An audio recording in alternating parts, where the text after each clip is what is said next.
Dominica. With the heavy rainfall and natural features of the country, it is impossible for the government, with the means at its disposal, to keep the roads in a better condition than they are at present. End of quote. Mr. Speaker, it was only in 1961 the new Labour Party administration led by the then Chief Minister E.O. Liebler began one of the most ambitious projects undertaken in Dominica. This was to connect one end of the East Coast to the other, from Dalis in the south to Hatton Garden in the north, and to link all East Coast communities to Roseau by motorable road for the first time. The established roads, such as the present one from Hatton Garden to Portsmouth and the so-called Imperial Road from Kinnfield to Port-Cassé, followed Carinago trails and were built by pickaxe, shovel, and wheelbarrow without heavy earth-moving equipment. Mr. Speaker, the East Coast roads followed completely new surveys done by the late state engineer, Mr. Carol Winsky, and the young Dominican engineer, Wendell Lawrence. Mr. Speaker, the East Coast Road was built from Wadiab to Cascos. The financial records for this construction exist, and it is remarkable compared to today's prices. The road was built with grant money from the British Colonial Development and Welfare Fund, CDMW. Each project had a code, Mr. Speaker, and the Wadiab to Cascos Road code was D3557, and it cost $804,062.42. I am sure, Mr. Speaker, that we could not build 1 mile of road with such money today. Mr. Speaker, today road works are progressing on the oldest part of Dominica, along an ancient ridge that runs from Pegua to Rosalie. Mr. Speaker, the contract signing and the commencement of works cost $126 million, and the associated fee, $3.5 million, was done. Civil works commenced in April, and as we speak, the project provides employment to 79 locals who have been employed in various capacities: skilled and unskilled laborers, safety wardens, and truck drivers.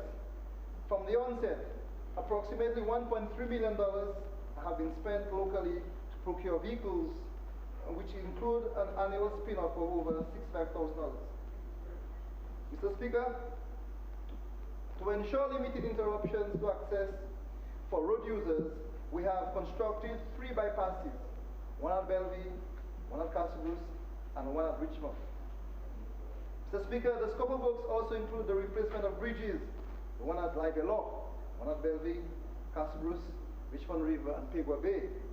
Mr. Speaker, there will also be the replacement, in some cases, extension of 52 culverts, 129 inlets, 127 outlets, and the construction over almost 30,000 meters of curb drains.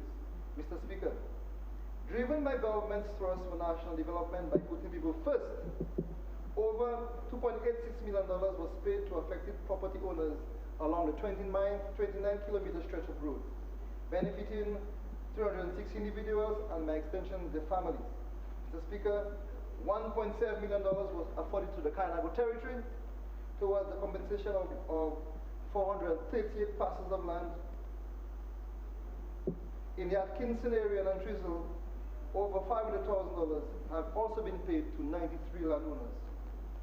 Mr. Speaker, this brings government's total investment in the project to over $134 million. Mr. Speaker, fragmenting between lots on the basis of costs, Lot 1 contract value is $47.3 million, or 37% of the entire contract. Mr. Speaker, during this financial year, the DVRP will continue phase 1 of the East Coast Road, will complete and operationalize the forestry industry facilities in Port-Cassé, will complete and install and operate the Dominica's first fully functional hydrometeorological network, commence and operationalize the National Seismic Network, and commence soil surveys and mapping exercise, and make functional the spatial data sharing platform. Mr. Speaker, we continue to be mindful that the objectives of the project are to reduce vulnerability to hazard and climate change impacts in Dominica through investment in resilient infrastructure and improved hazard data collection and monitoring systems. Mr. Speaker, a significant amount of financial resources have been spent on the NEP. Mr. Speaker, this is because the government understands that the program remains a major contributor to the socio-economic growth and resilience of the Dominica economy. This year, we will expend at least $15.5 million. Mr. Speaker, on average, government contributes roughly $340,000 towards the monthly stipends of interns engaged at private sector institutions. This has allowed micro, small, and medium businesses to retain essential human capital and demonstrate economic resilience in the face of external shocks to the economy. Mr. Speaker, it is therefore important to highlight that many businesses would not have been sustainable throughout this pandemic period if the NEP was not part of their business model.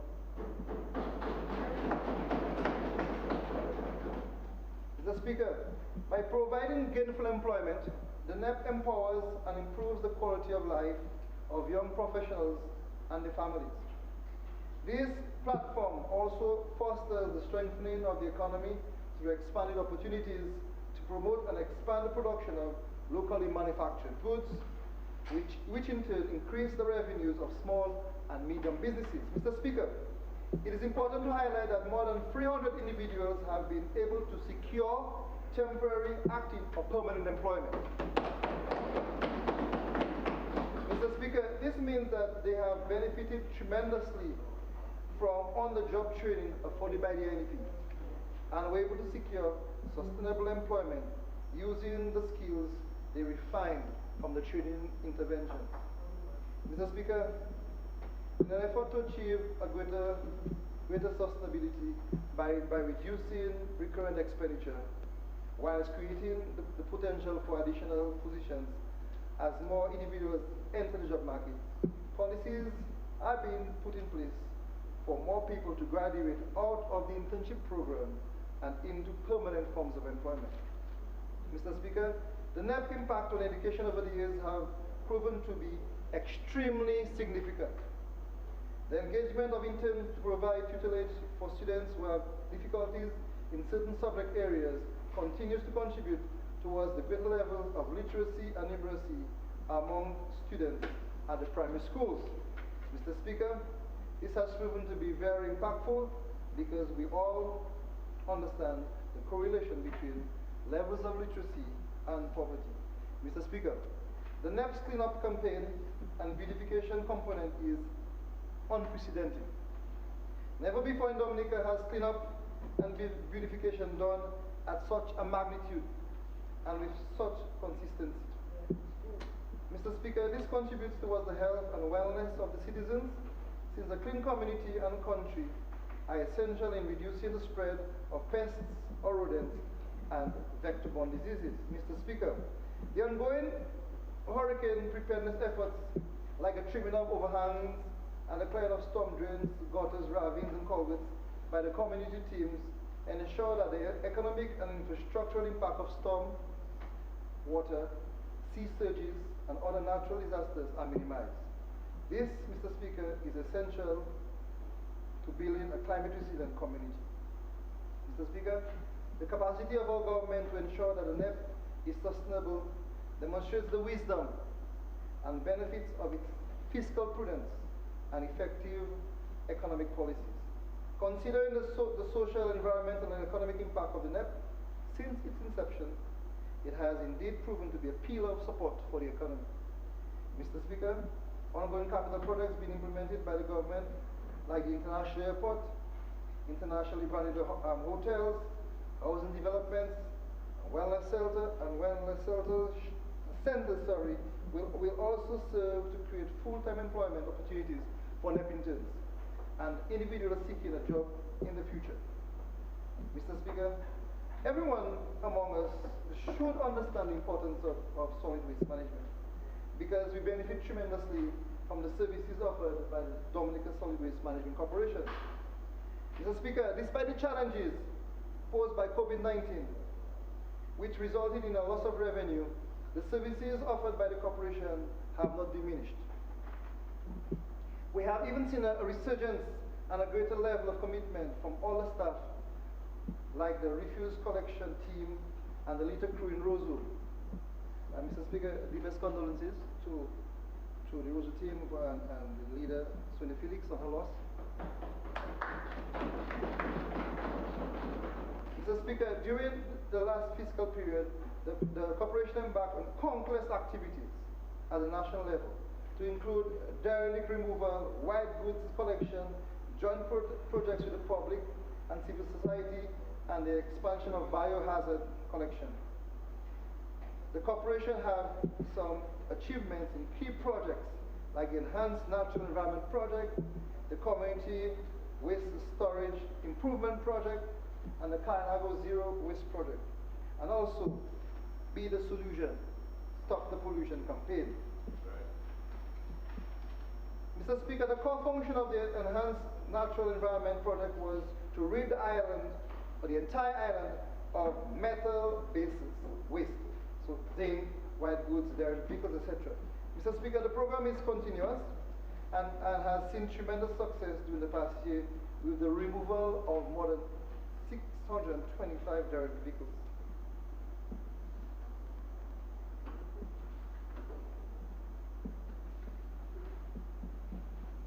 Mr. Speaker, government understands the need for recycling and has committed grant funding in the budget cycle for the construction of a much-needed material recovery facility, or an MRF. Mr. Speaker, the Be the Solution, Stop the Pollution campaign is a flagship venture by the corporation in conjunction with many private and public sector institutions that seek to achieve collective consciousness, corporate social responsibility, and reduction in marine litter. Mr. Speaker, the corporation will continue to have stakeholders consultation, will continue to erect billboards, will continue to clean a mile, and continue panel discussions. Mr. Speaker, over 25 private sector institutions have pledged support to the project in cash and kind, totaling over $87,000. Thus far, we have had panel discussions and 2 consultations were held on electronic waste and food waste in the city, along with the production of an anti-litter video. Mr. Speaker, notwithstanding the tremendous achievements by the Solid Waste Management Corporation, there remains areas for consideration and improvements, such as final disposal, designating the facility for bulky waste and scrap metal, specialized equipment, and a hazardous waste facility. Mr. Speaker, I would like to highlight the work done within the Carlinago community. In highlighting Carlinago upliftment as part of the ministry, I really begin to speak about a major section of the Salve constituency, which is the Carlinago territory. Mr. Speaker, the government of Dominica continues to collaborate with the Carlinago Council and the Carlinago community in its effort to transform the socio-economic landscape of the Carlinago territory. Mr. Speaker, this government understands a concept called free, prior, and informed consent, FPIC, which is a specific right that pertains to indigenous peoples and is recognized in the United Nations Declaration on the Rights of the Indigenous Peoples, UNDRIP. In Dominica, Mr. Speaker, it allows the Carlinago community to give or withhold consent to a project that may affect us. Furthermore, the FPIC enables us to negotiate the conditions under which the project will be designed, implemented, monitored and evaluated. This is also embedded within the universal right to self-determination.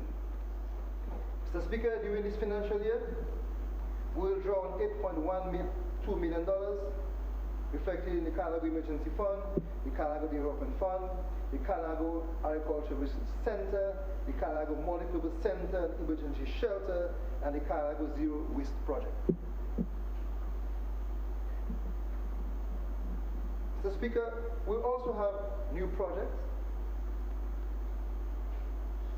The strengthening sustainable livelihoods and resilience in the Carnago territory, the community-based tourism cluster with the Ministry of Tourism, in agriculture, the modernization of traditional crops, inclusive of cassava, the housing recovery project, the tax center, and in education, the new Sineku primary school from the People's Republic of China.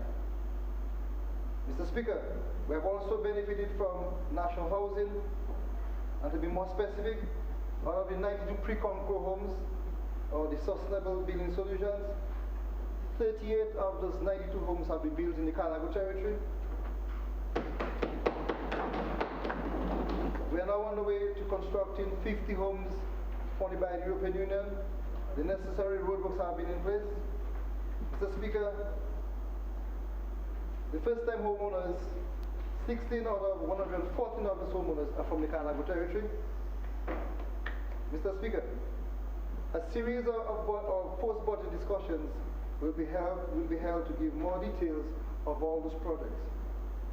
Mr. Speaker, guided by the National Resilient Development Strategy and the Climate Resilience Recovery Plan, the government has invested in the construction of resilient systems and infrastructure that will propel economic growth and development within the Carnago territory.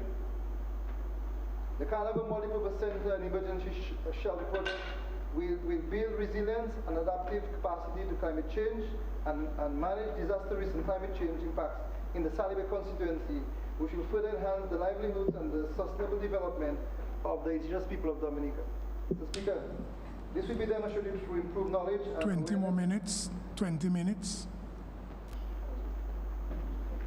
This will be demonstrated through improved knowledge and awareness of disaster risk management, climate change adaptation, and gender equality practices, strengthen community governance, and improve disaster risk management and adaptive capacity to the impacts of climate change. Mr. Speaker, in 2019, the Ministry of Carnago Affairs, the then Ministry of Carnago Affairs, commenced discussions with Caribbean Development Bank to explore grant funding for the construction of this facility as a component of the project Building Resilience. In December, Mr. Speaker, 2020, the grant agreement was signed.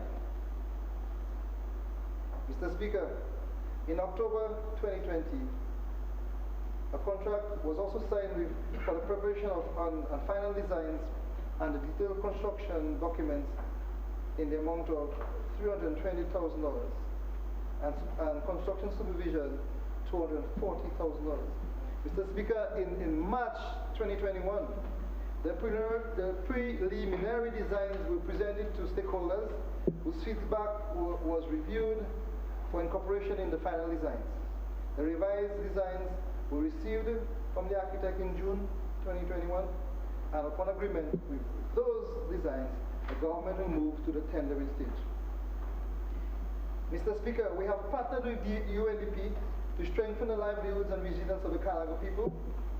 In brief, there will be a focus on strengthening livelihoods and capacity building for project lasting or duration of 1 year and 4 months. The project will strengthen the livelihoods and resilience of the Carnago people by working with the government in delivering an integrated approach package of support to strengthen capacity. 1, boost agricultural production and sustainable agricultural practices, design and implement community reforestation programs, develop a comprehensive Carnago tourism strategy, and also boost the institutional capacity of the Carnago Council for improved participation and inclusive decision making. Mr. Speaker, there have been major efforts by our government since 2000, which contributed to a significant improvement of the quality of life of all people of the Salve constituency, including the Kainago people. These initiatives include all aspects of housing, of the housing revolution, all aspects of the universal secondary education, the National Employment Program, all public assistance programs, sponsored state college education, the pit latrine eradication, small business and financing, and infrastructural development like roadworks, playing fields, and schools. Mr. Speaker, I must say that I hold the Salve constituency very close to my heart, even while understanding the differences between the two communities that make it up, the Kainago territory and Atkinson. Mr. Speaker, I thank the members of the Salve constituency for their patience and understanding as we proceed with development work during the COVID-19 period. This year, Mr. Speaker, we will link Upper Badaka or the rest of the Kainago territory to Antrizal with the Pontopi Road, building an apartment block in Atkinson. It is also fair for most of the finance from constituency empowerment and the community development project to be focused in the area of Atkinson. And so I will work in collaboration with the Atkinson Village Council to undertake all manner of works. I will also work in collaboration, Mr. Speaker, with progressive people like Gregory Rabes, Dutz, David Lavin, Liz Anderson, Sharon Dupini, and others to review all previous plans for the area. Mr. Speaker, I therefore thank all the folks from Sineku, Mao River, Wallet River, Sensi, Salivia, Kirish River, Badaka, Tuna, Atkinson, Waraka, and Trizal for the support. I also deeply appreciate the support of my family and the constituency branch and the executive and our LIO and LWO who understand the political journey. Mr. Speaker, a very special call out to the teachers, students, and parents of the Sineku, Salve, Atkinson, Lighthouse, and Concord schools for the great performance at the Grade 6 National Exams. Mr. Speaker, I also applaud the work of the Kainago Sports Association and the Kainago Eagles Athletic Club for keeping cricket and athletics alive and well in the constituency and for showcasing our talent on the national scene. Thanks, folks, for allowing me to be part and parcel of all your journeys. Mr. Speaker, I fully support the budget before this Honorable House because it replicates our commitment to responsibly serve our country during these difficult times. Thank you.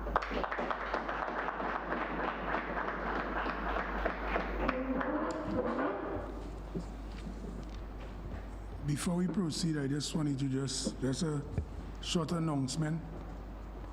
Permission is requested to be excused from this Honorable House by the Honorable Octavia Alfred, Minister for Education. Also, Honorable Lockhart Hippolyte, the member for Roseau South, also has to be excused. And 3 senators, that's Senator Ernie Lawrence John Finn, Annette Sanford, and Francisca Joseph, all has to be excused.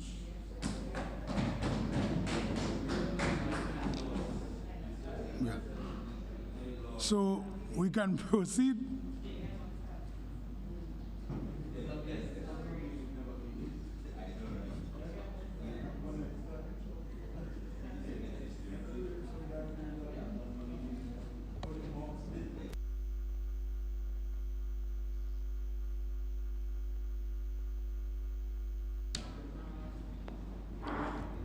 Yes, Honorable George.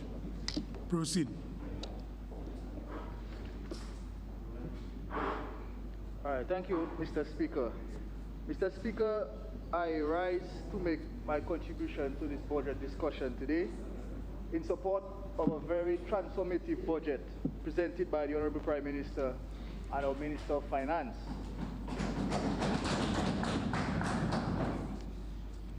Mr. Speaker, we have before us a budget outlining multiple new ideas and creative policies that touches all facets of the Dominican economy, all social classes, our youth, our elderly, the the working class, and most vulnerable among us, our athletes, and also the public and the private sector.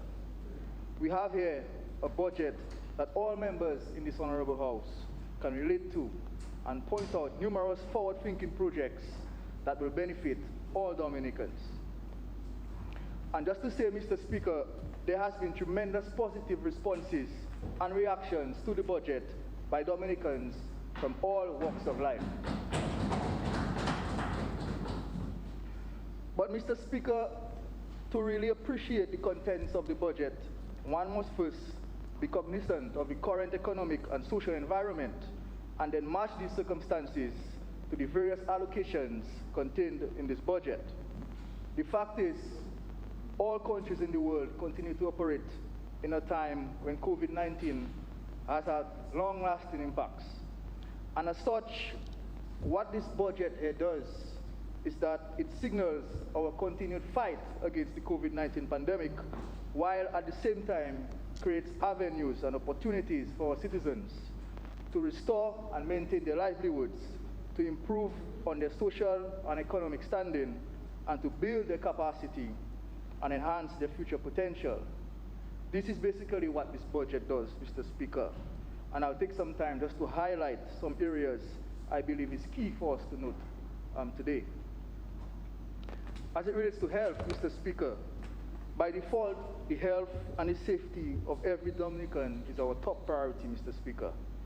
And in my opinion, to develop an effective healthcare system, one must first factor in a number of critical areas.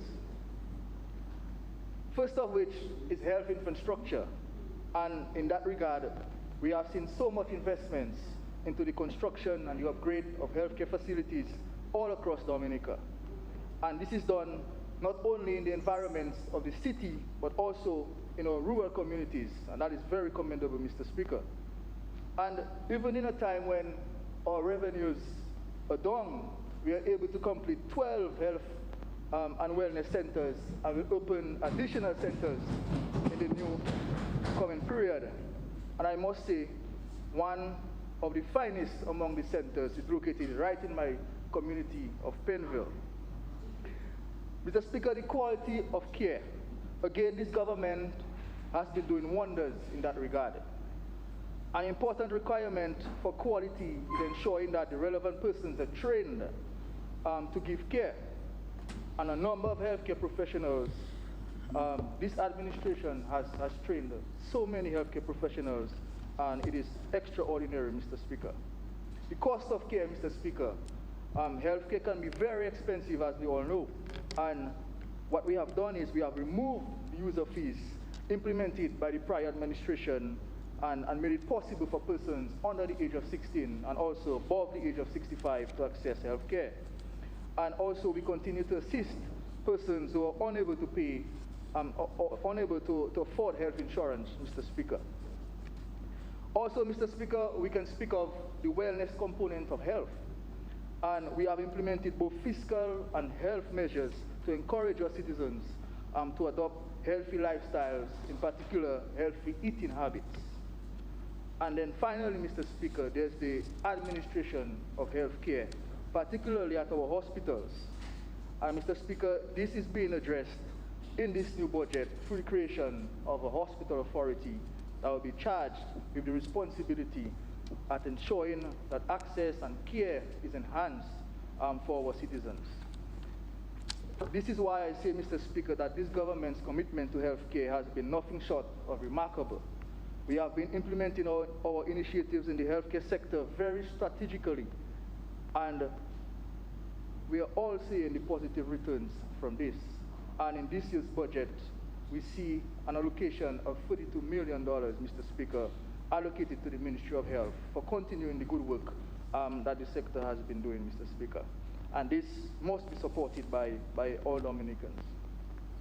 Mr. Speaker, as it relates to the international airport, I mentioned the words enhanced opportunities earlier, and these words are very fitting when one thinks of the construction of our international airport, the largest construction project to commence in the history of Dominica, a project that will see the creation of opportunities not only for the residents of Wesley, but also for persons in neighboring communities and all communities for that matter in Dominica.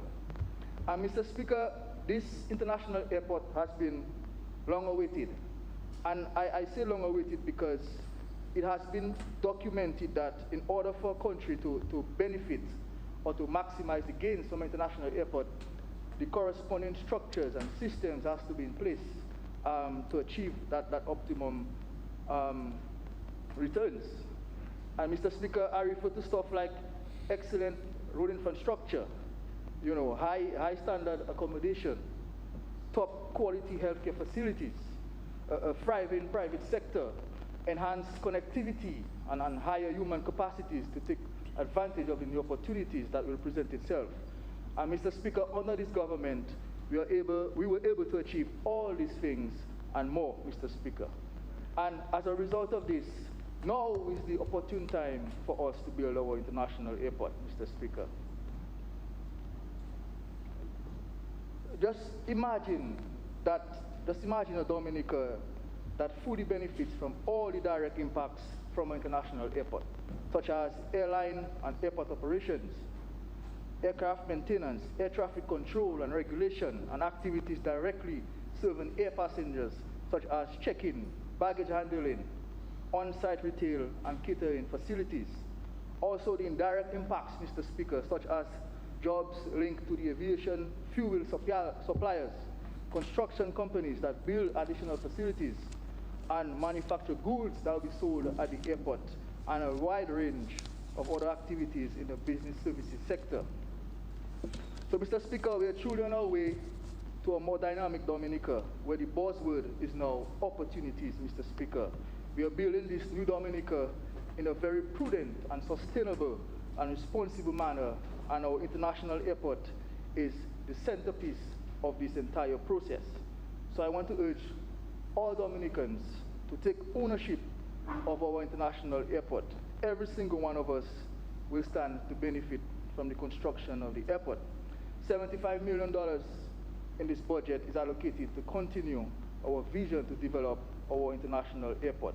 That's progress, Mr. Speaker, and I want to urge the youth in particular to position yourself to take advantage of the opportunities that this international airport will provide. I also want Dominicans to take ownership of our CBI program.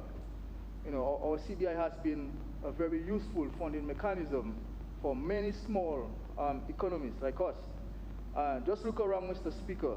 Thousands of Dominicans now own homes through CBI. You know, hundreds of students have earned degrees because of CBI. A majority of our public sector investment projects, and now our international airport is funded by CBI, Mr. Speaker. We have settled medical bills for thousands of Dominicans with the use of CBI. So the CBI mechanism can be considered a lifeline for us here in Dominica, especially during these pandemic times. And anyone who cares about people and about Dominica will defend our CBI at every opportunity they get, Mr. Speaker. And I also want to put on record my commendations to MMC, our airport developer. MMC has been a very reliant and dependable partner in our development. And we see MMC has delivered from entire communities to single apartment complexes, Mr. Speaker. And I'm sure that MMC will deliver on our international airport. Mr. Speaker, government continues to value the contribution of our educators and the education sector on a whole. And to further demonstrate our commitment, we see an increase in the annual recurrent budget by over $1.2 million to fund a number of new positions as part of the new structure at the government schools.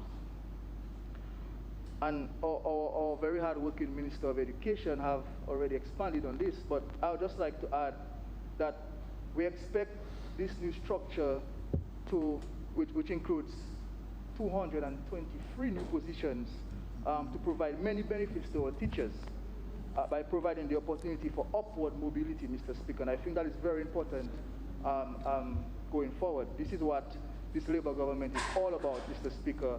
ensuring that there's upward mobility for our teachers and our education. So I'm very happy for our teachers, Mr. Speaker, and I expect bigger and better things for education going forward.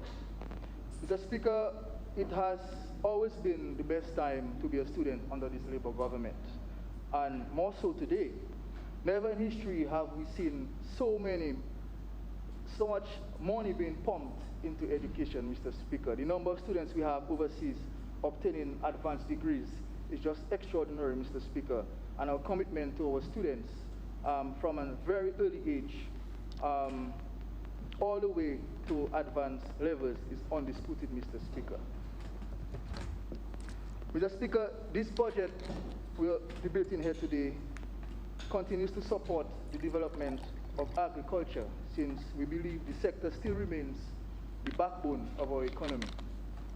And I'm sure that all of our farmers will feel comforted with what is in store for them in this year's budget.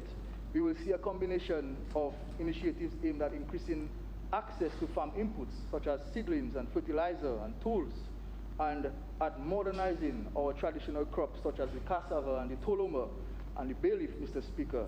We will also seek to enhance food security and rehabilitate critical fishing infrastructure, Mr. Speaker. $31.9 million is allocated to the sector, and this represents our firm commitment to the advancement of the sector, even through this COVID-19 pandemic, Mr. Speaker.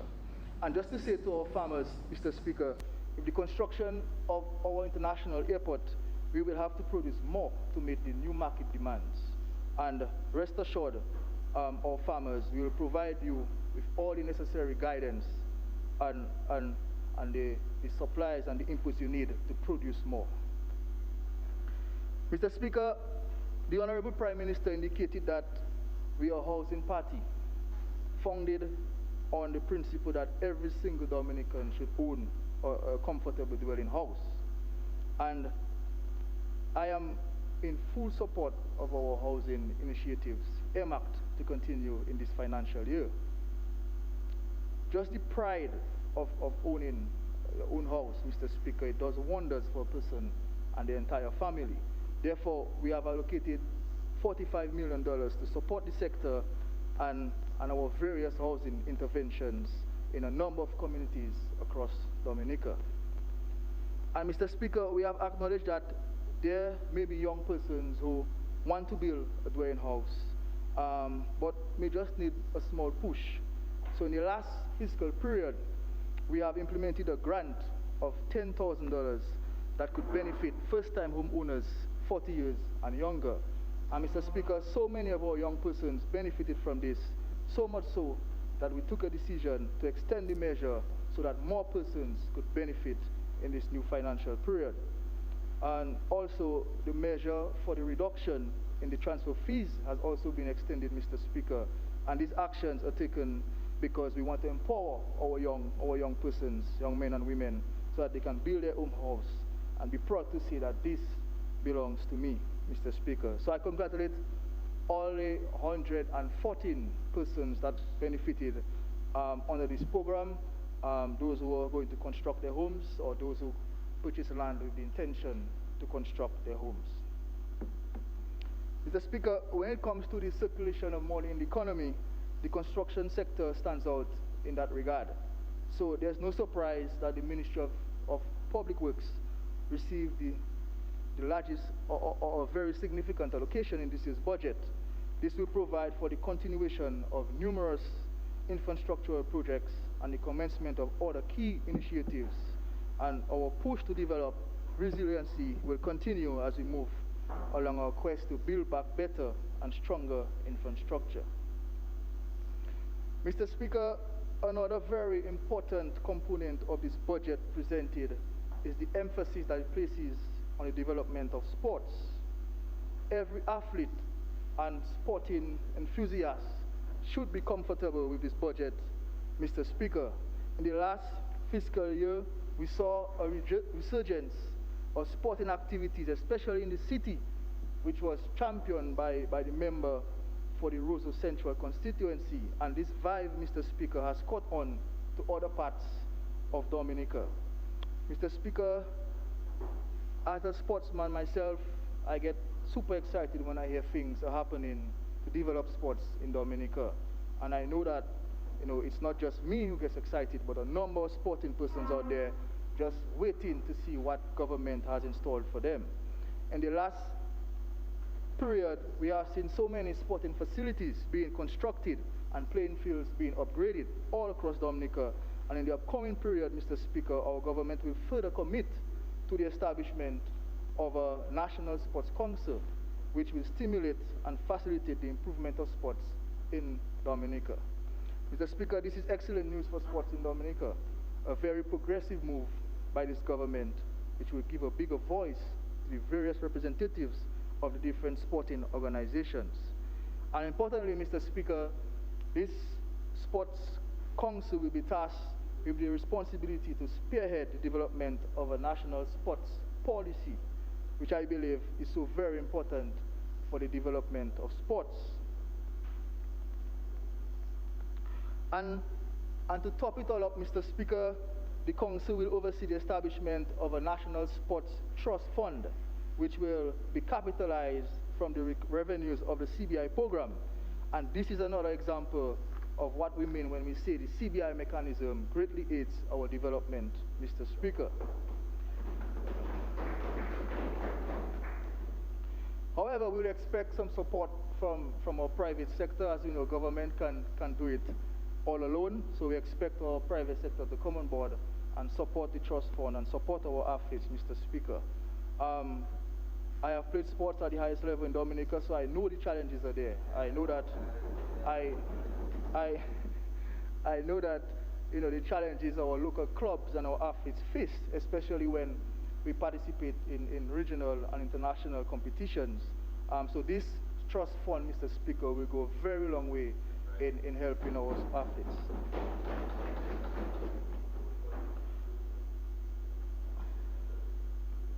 And my final point on this, Mr. Speaker, just to say that all these recommendations in terms of development of sports was as a result of a consultation with all the sporting organizations. We actually met with various entities, various sporting organizations, and also some athletes, and these were the recommendations posed to us. So I'm very happy that we could consider some of these recommendations. Mr. Speaker, it will be remiss of me not to highlight the recent increase in the minimum wage as of 1st September 2021. The fact is the minimum wage has not been revised for some time, and therefore we made it our duty to undertake a review in the efforts of just revising and publishing new rates. And I must commend the Minister responsible for labor. He has really championed that effort, and I think it's important to highlight his contribution. But just to say, Mr. Speaker, the minimum rates established, it does not imply that that is the rate you should be paid when you work. It's just simply a minimum rate. And we on the government side, we would encourage that the private sector considers paying even beyond that rate. Most of them has already been doing that, Mr. Speaker, but it's something we will encourage that they pay beyond that rate. And this increase is very important, Mr. Speaker, because our workers in the agricultural sector, the tourism sector, the retail sector, such as our cashiers, our receptionists, our salespersons, the room attendants, our cooks, our security guards, the construction workers, and so much more. These are people who make significant contributions to our economy and the success of our private sector. And this government values their service, Mr. Speaker. Without them, the country may be faced with many more challenges, Mr. Speaker. So we need to empower these people and ensure that they receive a fair day's pay for a fair day's work. And that's just one way in which we protect the interests of these groups. And I believe that this increase in the minimum wage will go a long way in raising the standards of these persons in Dominica, Mr. Speaker. Mr. Speaker, Dominica has been doing well, even when we are faced with numerous shocks and natural disasters. Our leadership sets us apart from the rest. And our love for people is evident by our empathy and our determination to improve quality of lives. And the empirical evidence paints that same picture, Mr. Speaker. Our Prime Minister and our Minister of Planning both outlined the main economic indicators which all hinted progress, development, and growth, Mr. Speaker. During the last financial year, we saw agriculture grew by 2.1%, while government investment in small and micro enterprises resulted in a positive manufacturing activity. And with growth expected in agriculture, construction, retail trade, we expect the economy to grow by 3.4% this year, Mr. Speaker. And we expect, as more persons get vaccinated, which is very important, Mr. Speaker, some of the restrictions will be lifted, and this will give momentum to our economy, especially as tourism begins to gain some momentum. So, Mr. Speaker, the numbers tell the same story that all of us on this side has been telling. The numbers definitely don't lie. The people of Dominica continue to benefit from the many programs of this government, and we are able to enjoy higher living standards. And consumption is high, evident by high VAT collections. Bank deposits are increasing, and this in turn allow our financial institutions to feel comfortable in lending to our productive sectors. Furthermore, Mr. Speaker, persons are benefiting from our fiscal measures, which are all aimed to keep money in the pockets of us Dominicans, Mr. Speaker.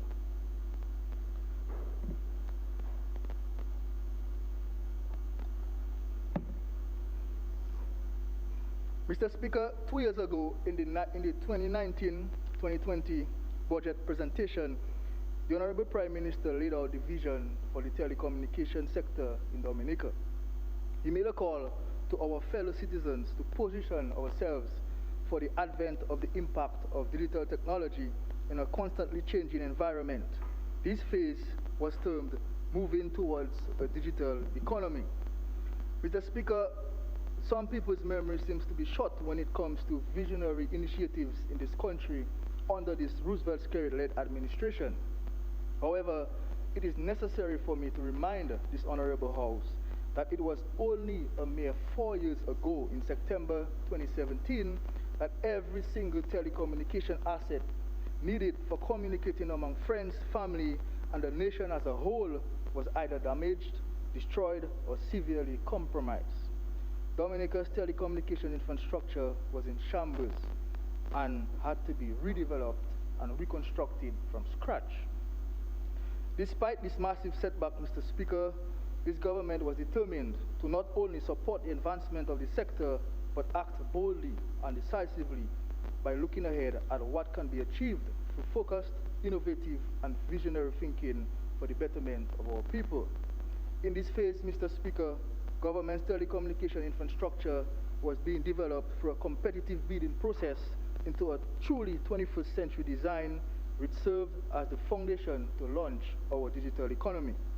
We then entered into a next phase, phase 2, in the presentation of the 2020-2021 budget by encouraging all citizens to embrace technology for both resiliency and connectivity. During this period, Mr. Speaker, government worked persistently in bringing technology and broadband capacity to schools, to hospitals, to medical centers, the police and fire stations, and every government-owned entity within the public service. Never in the history of this country, Mr. Speaker, has technology been so pervasively integrated in our public institutions. Additionally, transmission facilities were buried underground where possible as a climate adaptation measure. Redundant systems are incorporated into the structural design so that even if traditional systems fail, alternative services can be provided, whether by microwave systems, information stored at data centers, or using cloud storage, architecture, or technology. And Mr. Speaker, the issue of infrastructure resilience and redundancy is in keeping with one of our key subcomponents of Dominica's Climate Resilience and Recovery Plan 2020-2030. The development of phase 1 and 2 has set the foundation for the next of the continuing evolution and the advancement of the telecommunications sector, that is, closing the digital divide. This phase has been designed to build on the themes highlighted in the Dominica Labour Party's Dynamic Dominica Manifesto by focusing on industry diversification to complement other key sectors in the economy.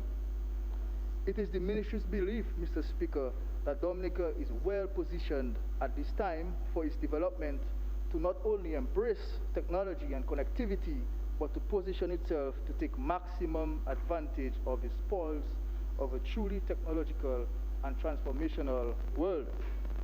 The introduction of digital technologies in agriculture, in health, in commerce, in tourism, in housing, among other critical sectors.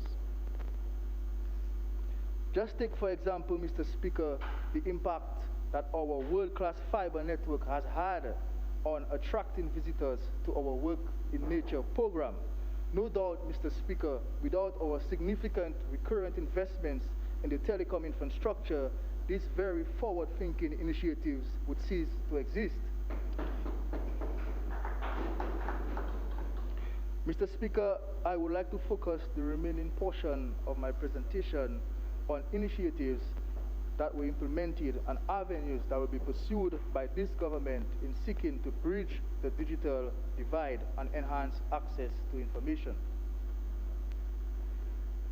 Mr. Speaker, when we speak of the digital divide, we describe the uneven distribution of ICTs in society. The digital divide encompasses differences in access to, affordability, and the usage of the internet between various socio-economic groups within a single nation state. Over the last 12 months, Mr. Speaker, government's effort at minimizing the digital divide has focused heavily on community access through Wi-Fi systems and robust broadband internet service. The key here, Mr. Speaker, is the reliability of the broadband service to all citizens irrespective of the social status or economic standing. It's important to note, Mr. Speaker, that through the Universal Service Fund, we were able to introduce reliable fixed broadband services to a number of communities where these services were absent since the passage of Hurricane Maria. These communities include Good Hope, Mr. Speaker, Saint-Sauveur, Petite-Soufrière, Bagatelle, Stowe, Rivière-Syric, Montjean, Boetica, Delicis, and of course, Penville. Commercial services commenced in these areas in March 2021, and this simple yet important action now opens up a world of opportunities and possibilities from enhanced communication. And Mr. Speaker, I particularly want to highlight two very small but important areas. One, a small hamlet called Ogen in Penville, and another hamlet called Lahu. And these two very small hamlets, never before was there fixed broadband in these areas. And because of the support from the USF and the partnership with the operators, we were able to introduce fixed broadband here in these two areas. And what these interventions do is that they increase our overall broadband penetration rate, Mr. Speaker, which is such a critical determinant of the success of our digital economy, Mr. Speaker. Additionally, Mr. Speaker, work is ongoing in the Kalinago territory on a similar approach. Phase one, which is the development of the Wi-Fi solution, is nearing completion. The PAREP, Mr. Frederick and his team has been really providing some good leadership and support in the whole process. And just to say, Mr. Speaker, our overall vision for the Kalinago territory is to transform the entire region into some sort of smart community, first of its kind in Dominica. And when I say and when I say smart, we will ensure that all schools have full connectivity, that all tourism sites have connectivity, that there's free Wi-Fi for young persons to access, that there's a stable fiber connection at people's homes, that of course we have a number of devices to our students. There'll be backup systems, a community web page that you could access anytime you enter the Kalinago territory. Of course, a center for distance learning and a platform where our farmers could log on and market and sell their produce, Mr. Speaker. And the list goes on, Mr. Speaker.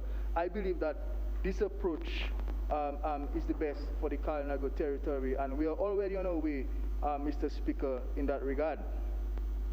And when you add the benefits outlined by the PAREP in terms of the housing interventions, and of course the East Coast Roads, and of course his baby, the Kalinago Development Fund, and among other initiatives, Mr. Speaker, I believe that the Salibe constituency may well be the new capital of the East, Mr. Speaker.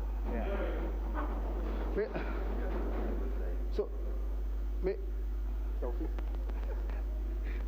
Mr. Speaker, another component of our overall strategy for closing the digital divide includes internet-enabled devices that meet the needs of users.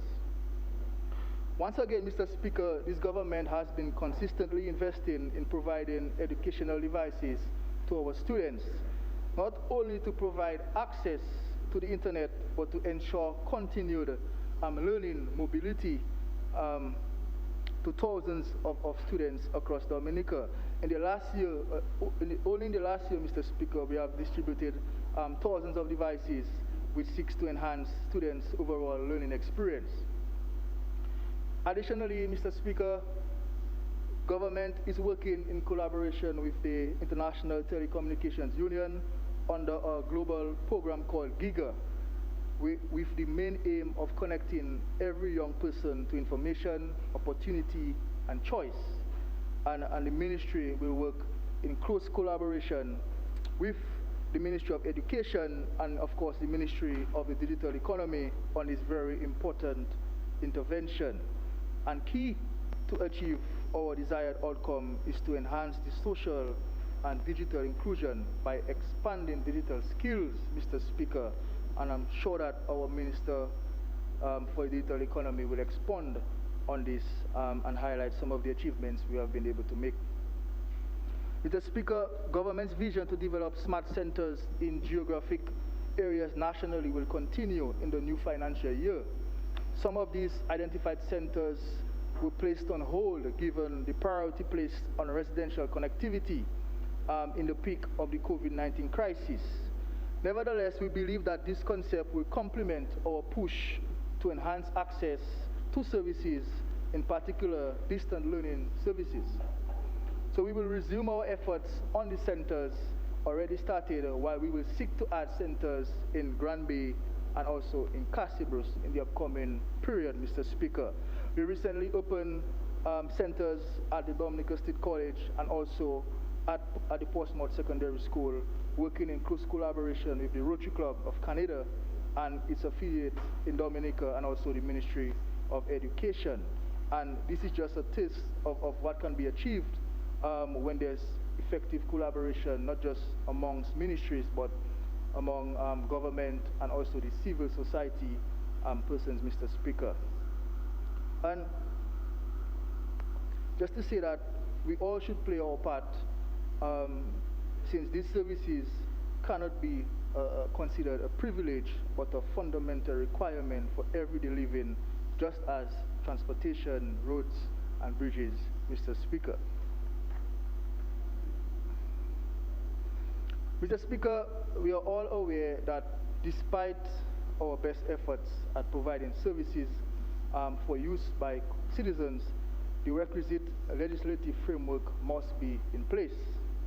This is essential not only to provide the technical specifications, the policy rules, norms, and standards, but more importantly, for enforcement and remedial actions which must be taken to ensure that all stakeholders are treated fairly, that the service providers provide quality service, and that the regulators can conduct their functions in a fair, non-discriminatory, and transparent manner, Mr. Speaker. Mr. Speaker, the telecommunications sector has been governed over the last 20 years under the Telecommunications Act number 8 of 2000. This act has served us well. However, the time has arrived, Mr. Speaker, for the advancement to the next stage of our development. A time where everything is about data, with the likes of over-the-top services such as Facebook, Google, Amazon, Instagram, among others. We are in a new and transformative era, and as such, Mr. Speaker, we have worked with all stakeholders to compile a new piece of legislation for the industry called the Electronic Communications Bill. Mr. Speaker, this new bill will replace the existing Telecommunications Act of 2000 with major emphasis on competition law, on anti-competitive behavior, and net neutrality issues in an effort to meet the ever-increasing trends in the industry. The bill is accompanied by the Bill of Incorporation, which gives legal effect to the legislation in Dominica, together with 13 other pieces of legislation ranging from interconnection to tariffs to the universal service and roaming services, Mr. Speaker. Over the next coming months, the ministry will engage in local consultations at the community level in order to inform all our citizens on how this bill will impact them and the importance of this bill and the implications for the service providers. It is anticipated that the EC bill will be passed in the House before December 30th, 2021 in order for Dominicans to enjoy the many benefits under this new piece of legislation.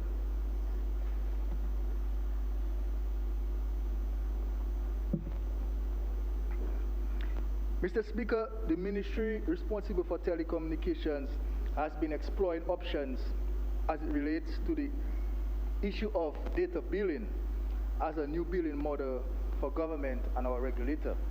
Mr. Speaker, to achieve our vision of 100% connectivity, access to communities need to be paramount. However, massive funding is required. Data billing, Mr. Speaker, is one novel way of which government and the regulator can bring relief to consumers and citizens in rural and underserviced areas. Mr. Speaker, we are convinced that there must be a proper manner to analyze and audit all outgoing and incoming international traffic in the country and use this as a basis for informing regulator fees. Mr. Speaker, we are all aware that consumers are charged a certain dollar amount per unit of data, and by leveling this unit cost, Mr. Speaker, all stakeholders will have an opportunity to benefit in a win-win scenario. Service providers will be reporting and paying for exactly the amount of data they receive. Consumers will benefit from both fair pricing and greater service quality. Regulators will be able to obtain a fair revenue to support underserved and underdeveloped areas, while government will also obtain its fair share of its fees. Mr. Speaker, more details on this will be forthcoming in the months ahead. Mr. Speaker, one of the many technologies which greatly facilitates connectivity is satellite technology. The use of satellite technology, Mr. Speaker, can quickly and easily provide both rural and urban centers with a broadband type service in quick time when compared to our traditional technologies such as fiber and Wi-Fi technologies. Mr. Speaker, there has been discussions with a major world-renowned satellite company to provide internet services commercially to ships and aircraft which passes through Dominica's marine spaces. Mr. Speaker, this would be a major benefit not only in terms of revenue generation, but more importantly, Dominica will be sold as a major international satellite gateway for the provision of telecommunication traffic in the region. Additionally, in the event of a natural disaster in similar magnitude or scope as Hurricane Maria, the deployment of satellite communication using special user terminals will be life-saving. Importantly, Mr. Speaker, the ability to provide aeronautical and maritime internet services would be a major complementing factor to our international airport being currently built. Mr. Speaker, emergency telecommunication has been placed on the front burner since it is critical in our efforts to become the first climate resilient country in the world. Earlier this year, the government of Dominica partnered with the International Telecommunications Union to develop Dominica's first national emergency telecommunications plan. During this process, we held a consultation led by an ITU emergency telecommunications expert and attended by many local stakeholders from the private sector and public sectors, the academia, civil society, and non-governmental organizations. The National Emergency Telecommunications Plan sets out a strategy to enable and ensure communications during the mitigation, preparedness, response, and recovery phases of risk management. And what this plan does, Mr. Speaker, is that it maps out exactly what all sector players should do in the event traditional telecom services are not operational. This includes service providers, our ham radio operators, our utility companies, and all stakeholders that are directly or indirectly involved in communications. This is critical to ensure communication following disasters, since during this time, every second counts, Mr. Speaker. The draft copy of the plan has already been circulated among all stakeholders, and it is anticipated that the final plan will be formally submitted to government on or before August 15, 2021 by the ITU.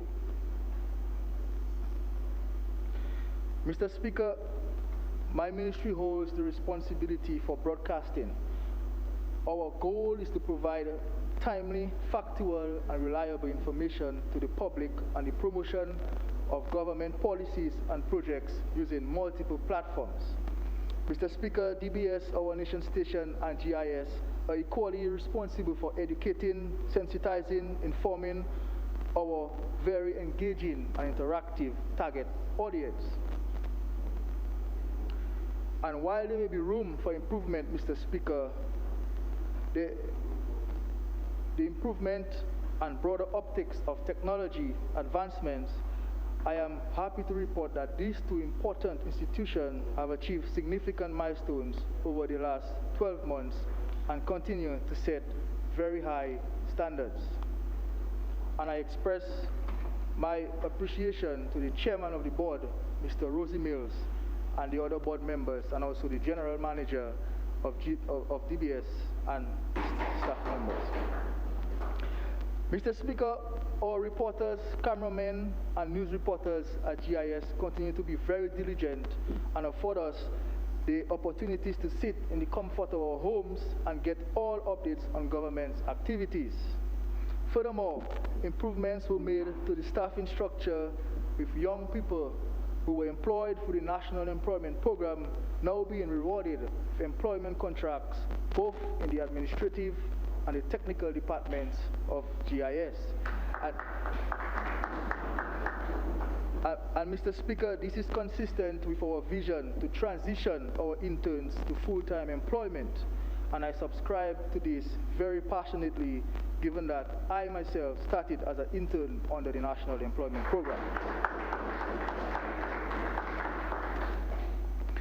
We have developed the GIS Pulse, which is a tri-weekly electronic newsletter highlighting weekly government activities and achievements. And it's our intention in this new fiscal period, Mr. Speaker, to introduce the video version of our Pulse going forward. Mr. Speaker, we will continue the digitization process to ensure that quality and content is achieved. The service reaffirms its commitment to provide reliable information to the general public. And now, with our increased level of connectivity, more persons around Dominica will have the opportunity to tune into GIS and be informed. And I just want to thank the director of GIS, Mr. Daryl Titt, and all the hard-working staff at GIS. I am very grateful, and I'm sure that the members of cabinet also very grateful for their contribution. Mr. Speaker, so much is happening, and will continue to happen in Dominica. And I want to take a few minutes to zoom in to my very own community of Penville, and by extension, the Vickers constituency. I am convinced that the people of this part of Dominica is some of the most appreciative and supportive people anywhere in the world, Mr. Speaker. Many community infrastructural projects are now ongoing. I can speak to a number of returning walls, multiple drains in Lower Penville, roadworks in Vickers, and the complete resurfacing of the road at Thibault with asphalt, Mr. Speaker, and many other interventions. Although they are small in scope, they continue to provide employment for our people and ensure that there's money circulating within the constituency. And this has been the model in the Vickers constituency, Mr. Speaker. We continue to meet the needs of our elderly in the constituency through various social programs such as the Yes We Care, the Over 70 Allowance, our NEP, Mr. Speaker. And just under our NEP, we spend close to $50,000 every month just in Penville alone, Mr. Speaker. And we all know that our NEP continue to do a very good job in the entire constituency, Mr. Speaker. And Mr. Speaker, the Vickers constituency will continue to receive its fair share of the housing pie through new home construction and housing repairs. Just this week, in Cabinet, we approved the acquisition of a portion of land for housing development for residents in Vickers. We also identify lands in Penville to develop a similar housing development, and homes will continue to be built for our residents in Thibault. Mr. Speaker, I am satisfied that the entire constituency now has connectivity, and this in itself will greatly facilitate learning and develop more opportunities for our youth. And this is complemented with ensuring that our secondary school students each receive a personal device. Some works will also be done on the Thibault and the Vickers playing field, as well as a construction of a multi-purpose hardcourt in the community of Penville, for which lands have already been identified, Mr. Speaker. And this hardcourt will be improved. We will have bleachers, benches, Wi-Fi, lights, very, very forward-looking hardcourt for the young people in Penville. And with the improvement of works on both playing fields in Thibault and Vickers to include lighting, Mr. Speaker, and this will coincide with the construction of the Thibault Primary School, Mr. Speaker, so we can see a total transformation in the community of Thibault.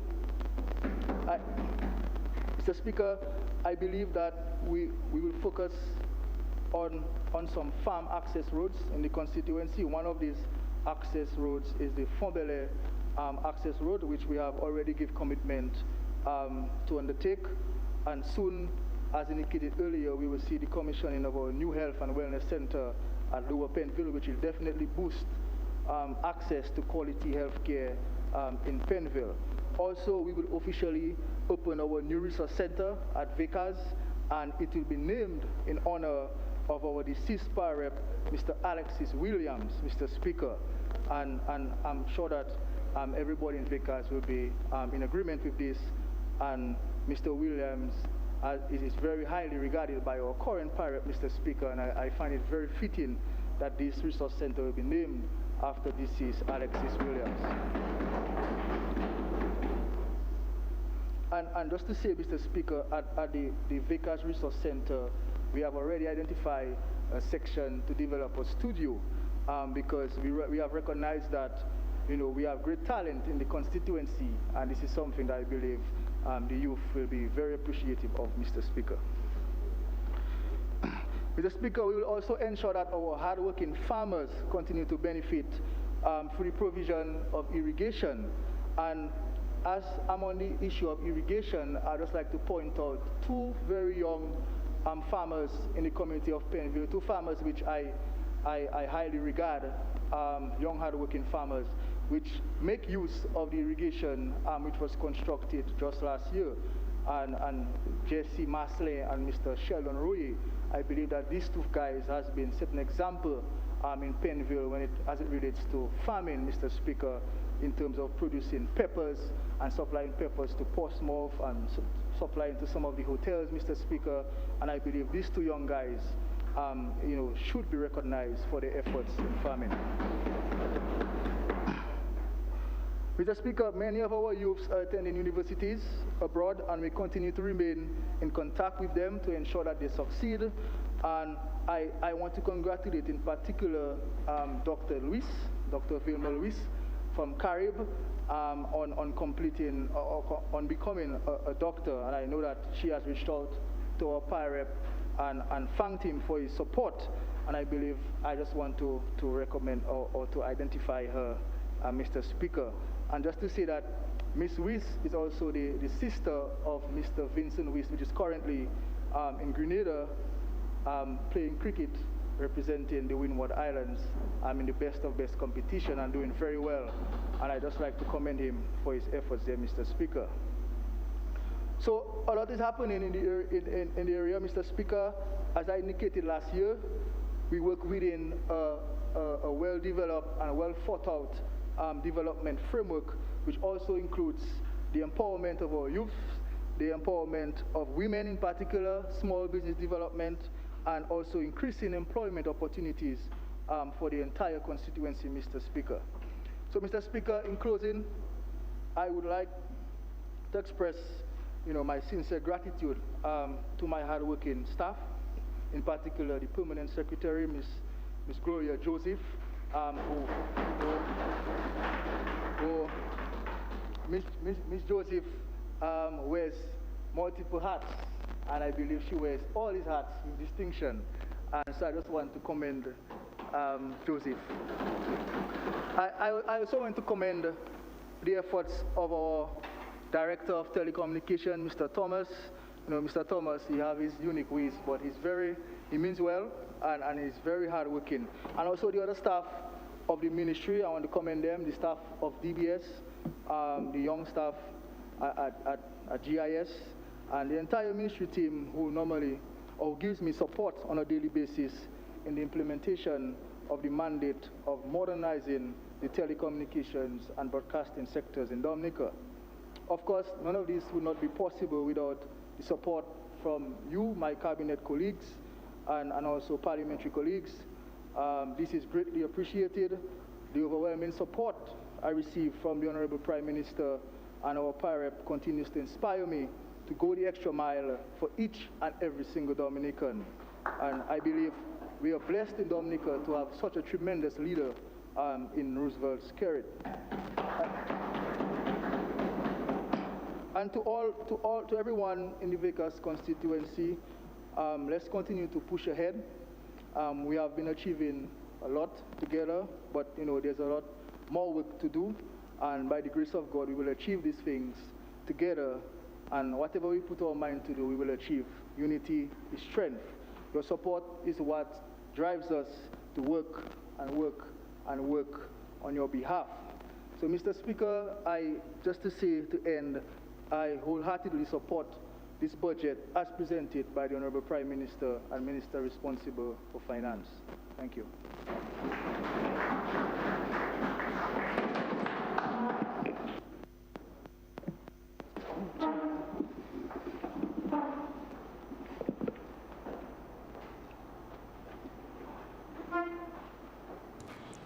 Yes, Honorable Catherine Daniel. Mr. Speaker, I stand here today to give my unwavering support to this 2021-2022 budget. A budget which really epitomizes the will of the people, a people who without fear chose this Dominican Labour Party government to manage the affairs of our dear land, creating for all a dynamic Dominica. And Mr. Speaker, my constituents stand solidly with their government, their party, their leader. My contribution is premised on God's words as proclaimed in Luke 12:48. For everyone who has been given much, much will be demanded. This Labour Party government, Mr. Speaker, is fully aware of this expectation, thus this visionary budget. My contribution, therefore, will remain within the parameters of my constituency specifically, and how we fit and appreciate the Dominican Labour Party's government direction for a dynamic Dominica in spite of global challenges, specifically the COVID-19 pandemic. I urge Dominicans not to be disturbed by the display of the opposition, but focus on the dynamism of this budget. Mr. Speaker, we in the Collio constituency are thankful for the projects designated to our constituency in this budgetary period, with an estimate of $993.6 million. And so I will outline for my people what it is that is there for us, how we fit in, how we benefit from this budget. The first thing, they call the whole wall. There's an allocation of $3 million for this project, a project to be implemented in phases. There are 2 phases, maybe 3 phases, but in the first phase, a $1.5 million is to be expended in the 2021-22 budget, with the remaining $1.5 million for the 2022-2023 period. An overdue project, we may say, given the devastation caused by Tropical Storm Erica and Hurricane Maria in our constituency in May 2017 and 2015, both as a result of the river's course.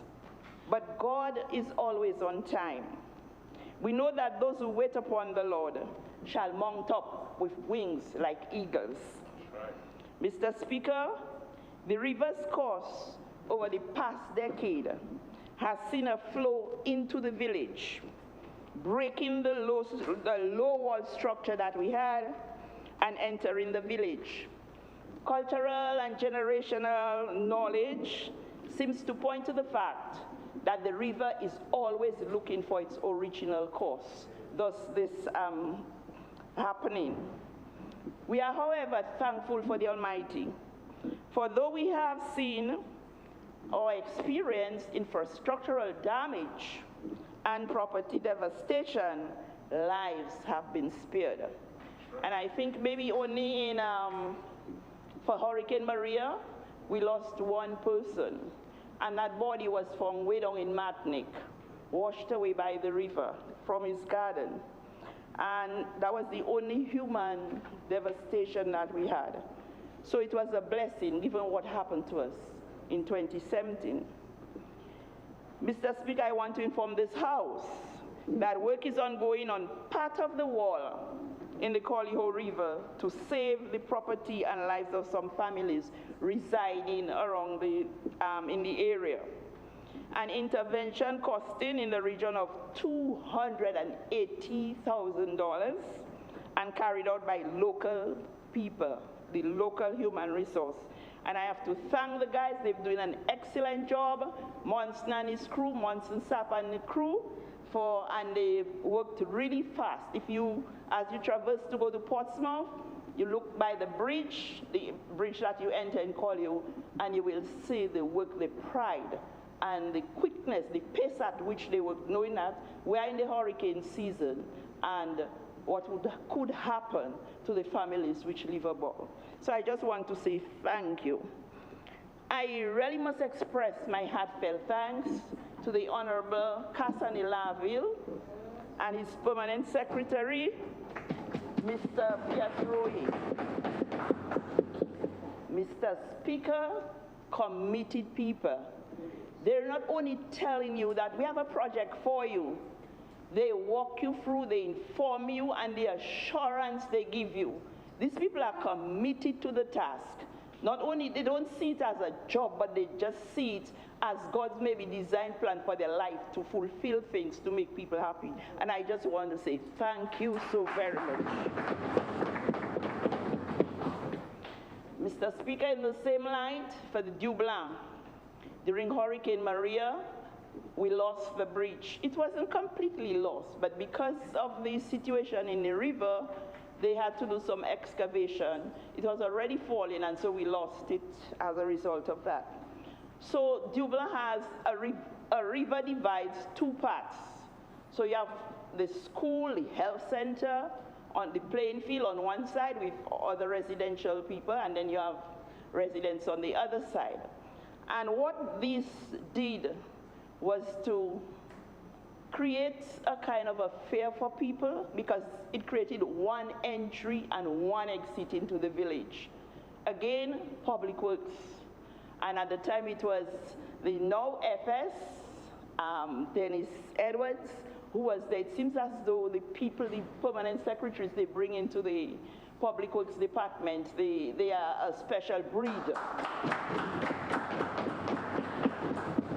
And I remember FS Edwards, she was then PS Edwards, coming to church in Dublin, and they had, it would be the easy way to traverse the bridge and enter the village to go to church, but they had to pass on the highway, and it was a long walk. Even when we thought of the children, and she said, boy, the children have to cross to go to school and pass on the highway. Then you had a person trying to cross the river with a child on her back when the river was raging, and the person fell in the river. And when this site was seen, FS Edwards, PS Edwards at the time, they decided no. Though we had some money for the bridge, but she said no, we have to do a walkway across. And so was born the walkway, which existed, but it wasn't motorable. So I think now that the Dublin people are seeing the construction of the bridge, things happen, but it's progressing, and it's progressing well, and people are very, very happy and excited about it. And again, thank you on behalf of the people of Dublin for this project, PS Roye and Honorable Casanila Hill. Sports rehabilitation. Collier Plainfield. I was very excited when I heard the minister mention that there's work going on the Collier Plainfield. It's a slow process. We've been battling that for a long time, but something is happening. And there are some people who are working behind the scenes because we have been challenged, and that's our problem. Jack Gadakan, they did some work there, graded the field for us. But one of our challenges is topsoil, getting topsoil.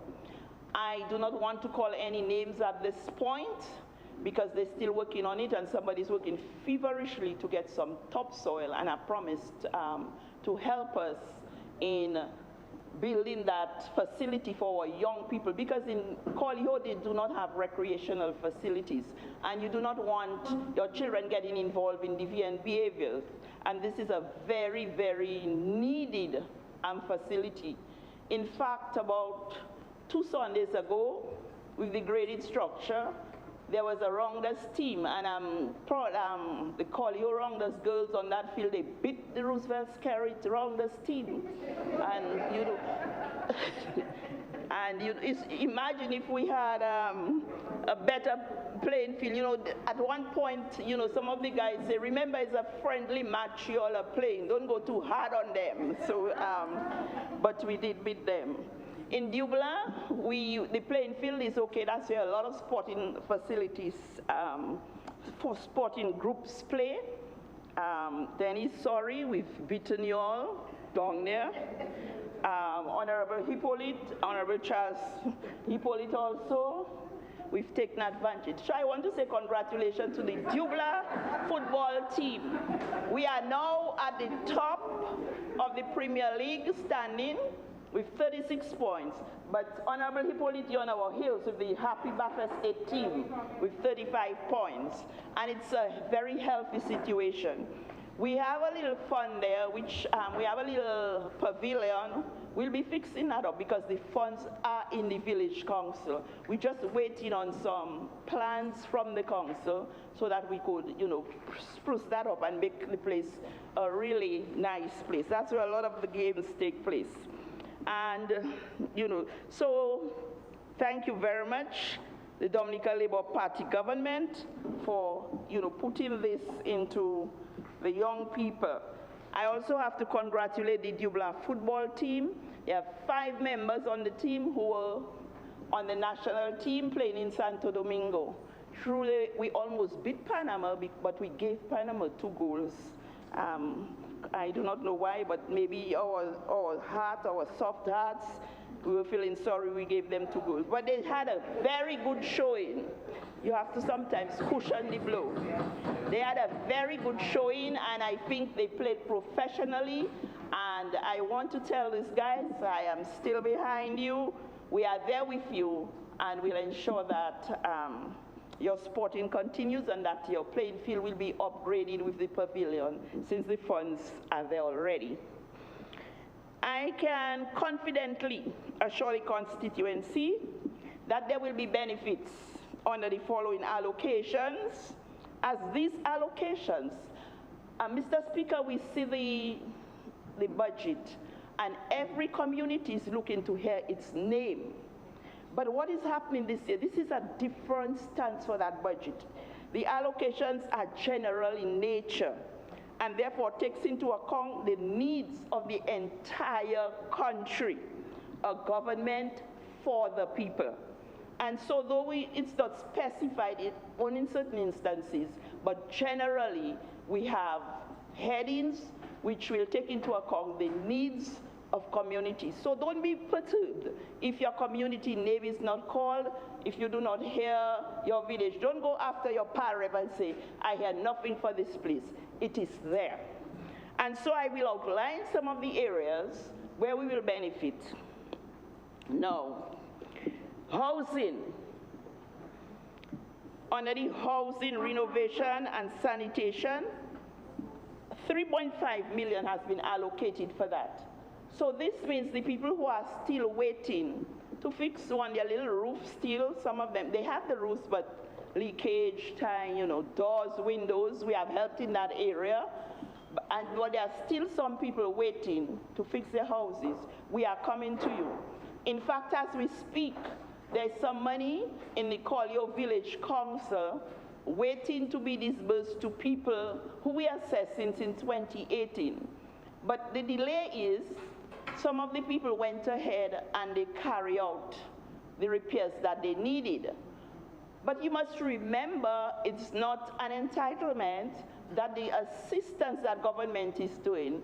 So if we had your name in 2018 and you carried out the intervention, we will not refund you. We will pass it on to somebody else who needs it, and that is how the government operates. So I just want to tell people we'll be getting that. Under the National Resettlement Program, there's an allocation of $4 million. Again, my people, you are part of this plan. Not because you didn't hear the name Dublin, Bioche, or Collyhoo, but this is a general disbursement for people, and that goes, as I said already, for all other communities. So under the housing, we have the Platma Pier housing scheme. We have, we have land all about. We too, we need help, but we are a patient community. We are a patient community. And our priority down there, we really support the Labour Party fully. So we won't make noise anything, we'll wait, because good things come to those who wait.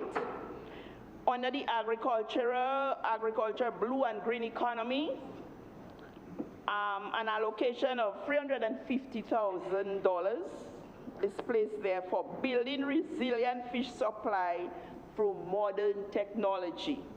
Mr. Speaker, this is a fishing community that I represent. Our fisher folk, they give back a lot. They supply the infirmary. When their catch is huge, they supply the infirmary, they supply the hospital, they supply the school. Mr. Speaker, they give back because government has been investing in them, and so that is their way of giving back to the country when they have a big catch. Especially the fisher folks from Dubla. This is just part of them. They do that, willingly. They give to the church, they give to, and just name it. And these are people, if somebody comes to buy their fish and they do not have enough money and they know this condition of the person financially, they won't say, no, my fish is so much you won't get. So I just want to commend them for the work that they're doing. Again, to whom much is given, much is demanded. And may God continue to prosper these fisher folks. Education. One of the sectors dear to the heart of our leader and many of us in this house is the education sector. The drive to create an environment conducive to learning was well articulated in the July 18th Anupali program, where PM said that, even if you're not getting a new school, but the environment will be created for that type of learning that we need. As you may be aware, the Dubla Primary School results in this year's National Assessment exam was exceptional. Mr. Speaker, they topped the island. Collectively, we're looking at as a school. They topped the island in 3 subjects, except in math, where they came third. The mean score is 100. They were above that. The highest mean score above 120 passed the mean score. So they were 20 points ahead. I want to say again, congratulations to the school, the teachers, the children, the parents. The parents of Dubla, they support their school. And this is what you get when a community works together. That is what you get, good results. You see children on the road, you try to call and say, why are you on the road? Or shouldn't you be doing this? Shouldn't you be doing that? And Dubla they still have this principle of a community raising a child. And that is why we see all these results. I want to thank the principal, Ms. Joseph, the staff, the parents, and specifically Ms. Hippolyte for their dedication and commitment to their task. Mr. Speaker, the Collier School, though we did not receive scholarships and bursaries, but the children improved immensely. They had no grade of E or D at all in their profiles. So, and then it's not only, and I will say that to parents, never compare, I always say to them, never compare your child with another child. You look at the ability of your child. And once your child has progressed, that is sufficient. And give the child the encouragement so the child can do more. So that is why I really have to say to the Collier children, you all have done well. You all have done well compared to other years. We have a new principal, and I just would like, and she has a lot of plans for the school. How many more? What is it? How many more minutes is it?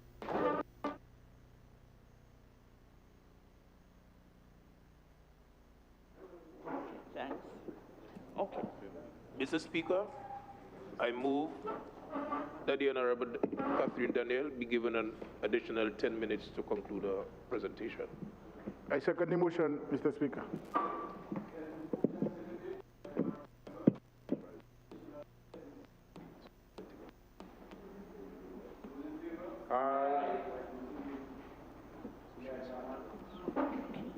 Thank you, everyone. So the new principal, she's there, and she has plans for the Collier School. We plans for a brighter tomorrow, and I kindly ask the support of the community and the parents specifically to be with the school because there's strength in unity. Before I move on, one of the things I wanted to mention for the Dubla School The children are doing well, the teachers are dedicated, but this school needs a little attention in sprucing up the place. It's a little painting, the furniture is dilapidated. So if you all will help us, there's no telling. I don't know if we can go higher than top, but there's no telling what the children can do. So let's create that environment, that awareness for the children to really feel excited and come and work properly. In the area of health, very soon, we will see the opening of our Health and Wellness Center in Colliho, an ongoing project, and I think we are very, very, very, very thankful for that, Dr. Mark. This project is almost 95% complete. Now, I would just ask the people of Colliho to take care of this facility. It is your community and will remain there, so be appreciative. I hear a lot of people already saying that they have to find something so that they can go and get care at that center when it is opened. But be very careful. Don't go and enjoy yourself and things so. Light things. I know a lot of headaches will be going in there. Headaches? And that, yeah, they're headed in or something. But it really has brought this kind of aesthetics to the village. And it's really a nice structure. And we appreciate this very much, and I just want to thank the government for putting us in the line, and specifically Dr. Darrow. I know when I was in the cabinet last time, he just kept telling me, you will get it, you will get it. And so it has arrived. So thank you. Under the constituency empowerment, I see an allocation of $500,000, Honorable Cozier, and which resides with your ministry, so we can look forward to some small projects in the community. It's not a community that needs so much.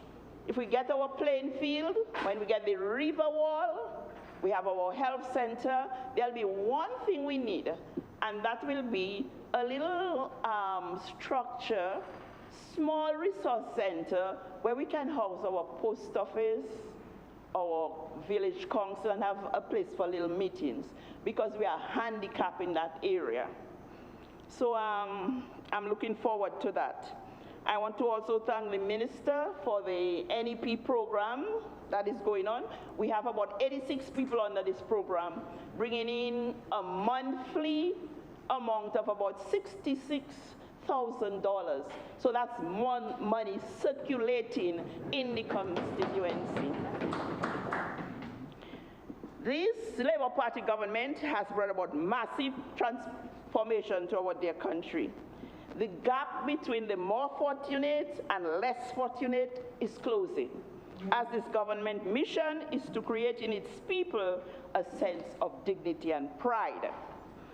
10 families in the Collier constituency were recipients of new apartments in the Platmapier area. The work is not complete, but Mr. Speaker, do you understand, or can you begin to understand the joy a family receives when you move from not having proper sanitation to modern facilities? From uncomfortable and restless nights to awakening to sweet dreams? From placing receptacles to collect rainwater inside your house, inside, to enjoying the sound of the rain on the rooftop and the view, very therapeutic. And can you fathom someone conceiving and entertaining a thought that the government should not engage in elevating people because this is handout, a basic human need, shelter? Mr. Speaker, the people at Platmapier are happy. I enjoy being there. It's just a nice place to be. But we have one little handicap. We always would like to have the moon with us, but you know the moon has a phase. And so when the moon is not there, it is very dark. And we have children living in the area, and I've been in conversation with the Minister for Public Works, who is a darling, always willing to help, and he said the lights are coming. They will come, they will get there. And as we are there, also the Collyho School ground, because that is where we have meetings and things. And when it's late, the children they go to lessons, they have a little function. It's very dark in that area. So just those two areas for lighting, we would appreciate. Dominicans, you were looking for a government whose main goal is to move its people upward. Your choice was right in 2019.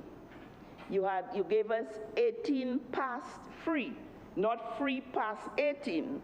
And then we have to maintain that 18 past free, because some people think it's free past 18 and they want to carry on as though 3 is greater than 18. So we have to be careful. This government was chosen to lead the nation, and lead it will. No weapon form shall prosper. A third world country with first-class plans. A people-centered government, evident by the various measures, tax-free interventions.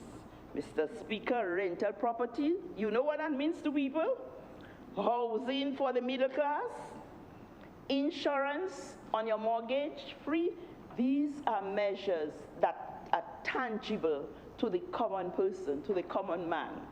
And that is a budget, as people have said before me, for everyone. There's something for everyone in it. Mr. Speaker, the budget has clearly outlined the path for the disbursement of funds as allocated for various programs. We see the process of accountability and monitoring as ministries carry out their function. As we move forward in the transformation of the public service, greater autonomy is placed on the relevant ministries to deliver the programs identified. This is not business as usual. Times are hard, the world over, and every dollar disbursed must be a dollar well spent. That's right. So we see the social sector under the able Honorable Dr. King will deliver through the systems which exist in her ministry. So the public assistance program, the Yes We Care program, these will go through a process. And the staff of the ministry will be the one. So the systems will be working, and it's not the political will that will be there delivering, as many people think. Small business, for example, through various viable programs identified by the ministry. It is not about getting an invoice anymore and submitting. We want you to have fruitful, sustainable, viable business ventures. Because what we want to create in our people is self-sufficiency, self-reliance, having held your hands and walk you through manageable processes, thereby solidifying our present and securing our future. Through the National Employment Program, which was created to be transitional, we will continue to provide the resources as seen in the budget. I am thankful for my people who are beneficiaries of this program. As I always say, no one will provide you free of charge with the financial benefits you receive every month from the NEP. Appreciate, learn to manage your financial resources, set priorities, plan, save. I must commend the NEP workers on the West Coast, from Fokole to Point Trong. Job well done. It's a job well done. Special commendations to my constituency workers and staff of the NEP. They're doing a great job. They take pride in what they do. They really into it. And even people who have subjects, I want a job. I say, but you have a subject, don't you want to? No, I just like this beautification program. That is the pride we have to instill in our people so that they love their country more and more. It would be remiss of me if I did not applaud the leadership of this Labour Party-led government for this bold step in building an international airport. Many have tried, many have intentions. It was the writer of the book, Where Angels Fear to Tread, E.M. Forster, an English novelist, who wrote, and there's something before, you told me once, and Mr. Speaker, I quote, please allow me, you told me once that we shall be judged by our intentions, not by our accomplishments. I thought it a grand remark. But we must intend to accomplish, not sit intending on a chair. So, you take a loan intending to build an airport. What are the accomplishments? $140 million debt. 14%. At 14%. Mr. Speaker, Dominicans, the airport is coming. What does that mean? To the third, Mr. Speaker, we think it is so far, but it's the third formers now, the fourth formers, the fifth formers, and college students. They have to take note. By the time the airport is complete and fully functional, you will be on the job market. Think of what you can contribute. There will be need for workers in a number of areas. So as you prepare yourself for the workforce, you need to develop more than academic competencies. And I say that too, we speak of what we have done for the teaching sector, but it's not only money. Our attitudes, our commitment, all this has to change. We need qualities of honesty, diligence, commitment. These are essential qualities. Without this academia is almost useless. If you don't have those, being smart is useless. To the people in the vicinity of the airport, what about considering having a bed and breakfast facility, Mr. Speaker? The opportunities are endless. Endless opportunities. Some may surmise that government placed money aside, and where is the money? That's all they're asking. Where is the money? They're desperate, Mr. Speaker. They always ask. Well, look around you. You all took a bus, you all traveled over Dominica to see if you could see what CBI money is doing. Look at after Hurricane Maria, 20 years they said we'll be back on our feet. We were there in 2 years. Where did the money come from to do that? We were not getting money from anywhere. COVID-19, Tropical Storm Erica, that's where the money is. What do you see? Entire communities built and transformed. Resilient infrastructures, educational assistance, road rehabilitation, health and wellness centers, and the list goes on. And yes, we are moving on up. There is no place for reckless spending. Current world events beg us to face the realities. Prudence is the key. Okay, thank you, Mr. Speaker. Yes. A pronouncement, somebody made a pronouncement of giving every household $28,000 if elected is an irresponsible statement. What data allows you to so speak? One can't just write a number or figure on a paper and expect it to transform into reality. This is mad thinking. How can we move forward? We must be united. We must maintain being the responsible government that we are. Why do you think that institutions like the World Bank, EU, are so willing to help? Mr. Speaker, it is not based on a dream or vision they receive and they run to make contact with the Dominican government. It is as a result of this government's track record, its vision for its people. That is why, without hesitation, we see the massive injection of funds from these institutions. This is Dominicans, this is not a time to bash your country. Dominica prospers, we all prosper. You know, and it was so heartwarming when the ex-Prime Minister of St. Lucia recently, when he conceded, 2 key words remain with me in his concession speech. He said, we love our country, love of country, and all he's asking for is peace in the country. And that is what we are looking for.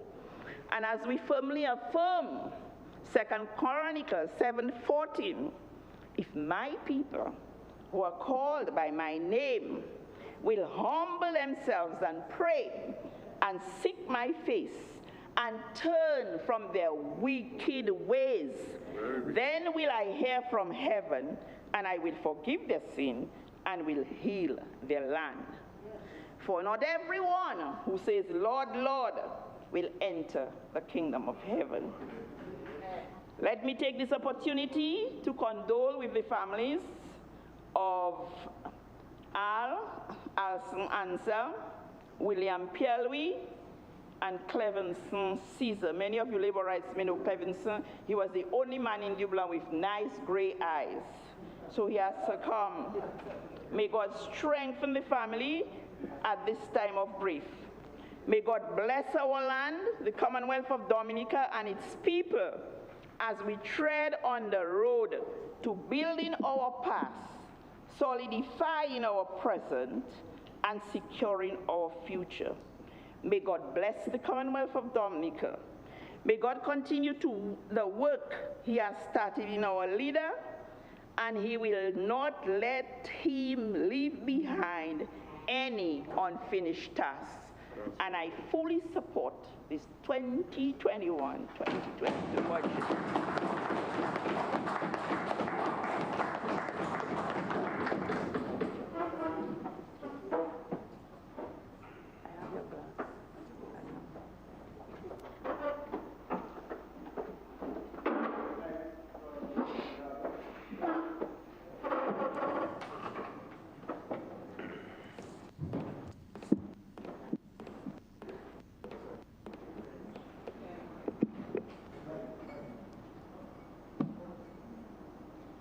Mr. Speaker, permit me to greet the members of this honorable House, invited guests here in attendance, listeners and viewers of the proceedings, my family and friends, my fellow Dominicans.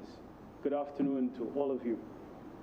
Mr. Speaker, as a people with a history of oppression, a reality fraught with challenges we have had to overcome.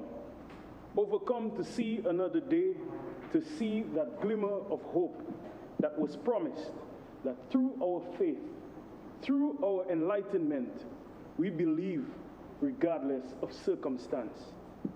It is because of that enlightenment of this Labour Party government, through the dedicated leadership of our dear Prime Minister, through our collective efforts, and by the grace of God, that we stand in defiance of every obstacle. Mr. Speaker, we shall not be moved. The people have chosen a progressive government to lead them through the times, and we have led through the times.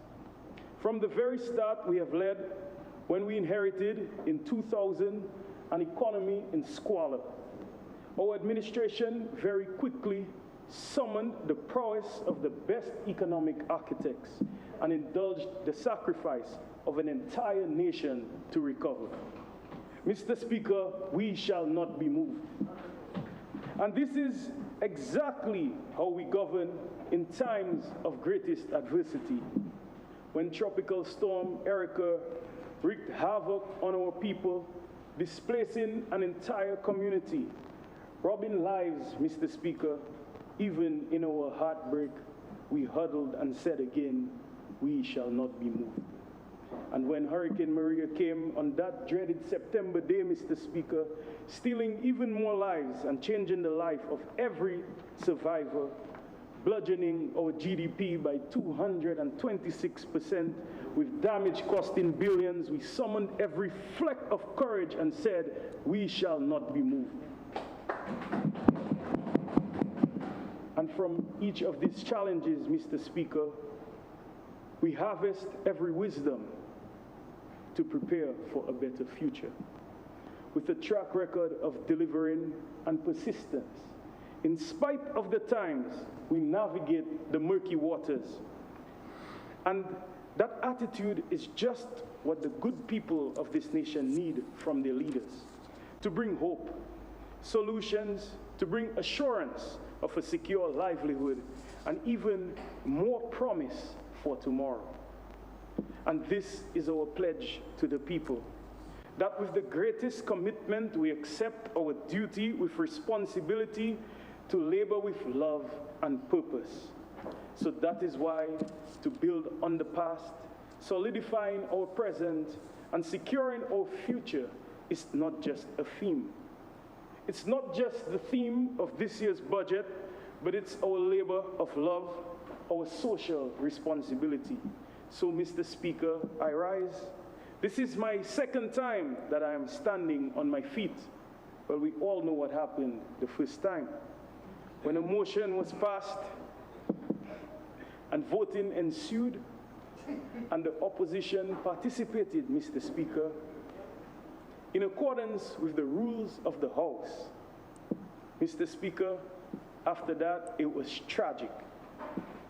With typical temper tantrum and hooliganism, Mr. Speaker, I saw the member from Salisbury. He got so consumed with anger. Mr. Speaker, in my eyes, I saw him transformed into a cortical homunculus, Mr. Speaker, hurling threats and personal attacks, Mr. Speaker, saying he knows where we live, Mr. Speaker. Quite unparliamentary, pseudo-statesmanship, Mr. Speaker. We are not scared.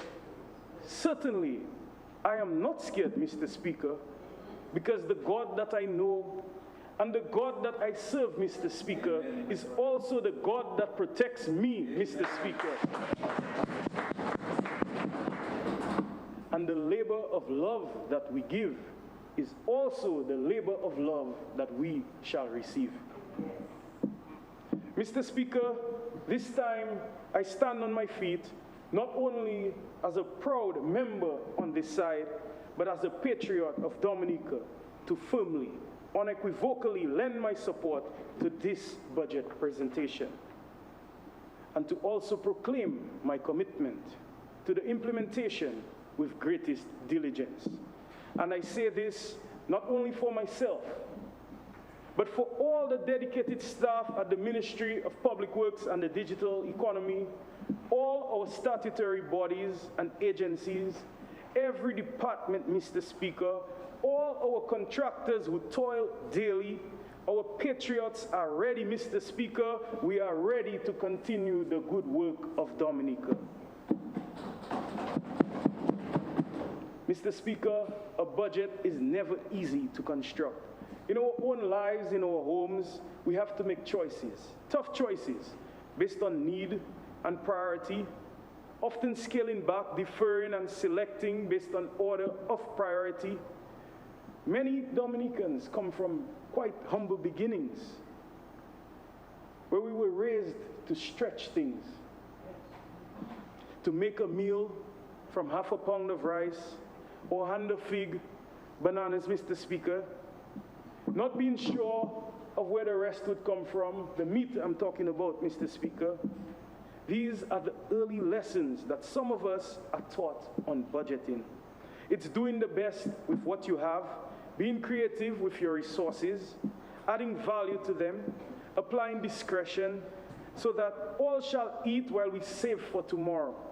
It is investing in various mechanisms and being hopeful of generating projected revenue while being cautious of a range of eventualities. It is on that same premise our international airport is being built, Mr. Speaker. We are by no means a rich nation with an abundance of resources, but we know that this critical project is very much needed.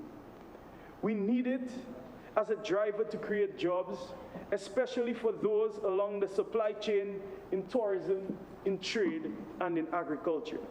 Mr. Speaker, this international airport will transform Wesley. It will transform Woodfordale. It will transform Palm Tree and the surrounding areas. The airport will very likely become the main revenue source in these areas. It will facilitate movement of critical mass required to occupy and maintain the many hotels. This in turn will provide employment and create a buzz in our country. This has the opportunity to expand industries and innovation in various sectors. Mr. Speaker, my colleague, Member of Parliament for Westmeath, is a very humble man. But I hope, Mr. Speaker, when his constituency or parts of it are transformed into a major airport city, I hope he remembers that I used to sit right next to him in this house. Mr. Speaker, I remember traveling to the USA as a little boy with my mother and my brothers. My father couldn't come because he had to stay home to work. My mother, a teacher outside of her 9 to 3:30 job at a primary school, would oftentimes stay from 4 to 6 to teach private lessons at grade 6 then, common entrance class. All of this to save money for 2 to 3 years for us to go on a 3-week vacation. Mr. Speaker, back then the cost of a ticket was anywhere from $800 to $1,300 US. A short vacation for a family of 5 would easily be $20,000, Mr. Speaker, alone for many. So today, when inflation drives the cost of everything, everywhere, it's quite relieving and pleasing. After announcing that American airline flights, direct flights, will commence in Dominica, we saw tickets slashed to $450 US, Mr. Speaker. Significant savings. Mr. Speaker, we know the airport will cost a lot, but we are satisfied that the rewards will be much greater. Yes. These gains, like cost reduction, will create more latitude for people to invest, Mr. Speaker. And Mr. Speaker, empowering our people, improving livelihoods, that is exactly what we're about. This is why we recently increased the minimum wage to protect non-unionized workers, the underrepresented, Mr. Speaker. I am proud of this policy measure. Not only that, but in the way we do it. The way we did it to engage the unions, private sector, DIC. Mr. Speaker, collaboration, engagement is exactly what we're about, even to listen to the dissenting voices. Mr. Speaker, this move by the government is steeped in progressive Labour Party principles of our founders, and I am so proud to be part of this thinking. Mr. Speaker, the move to a new administrative framework for delivering of healthcare under the Dominica Hospital Authority is another progressive move for our people. We have made the investments in the infrastructure and the equipment.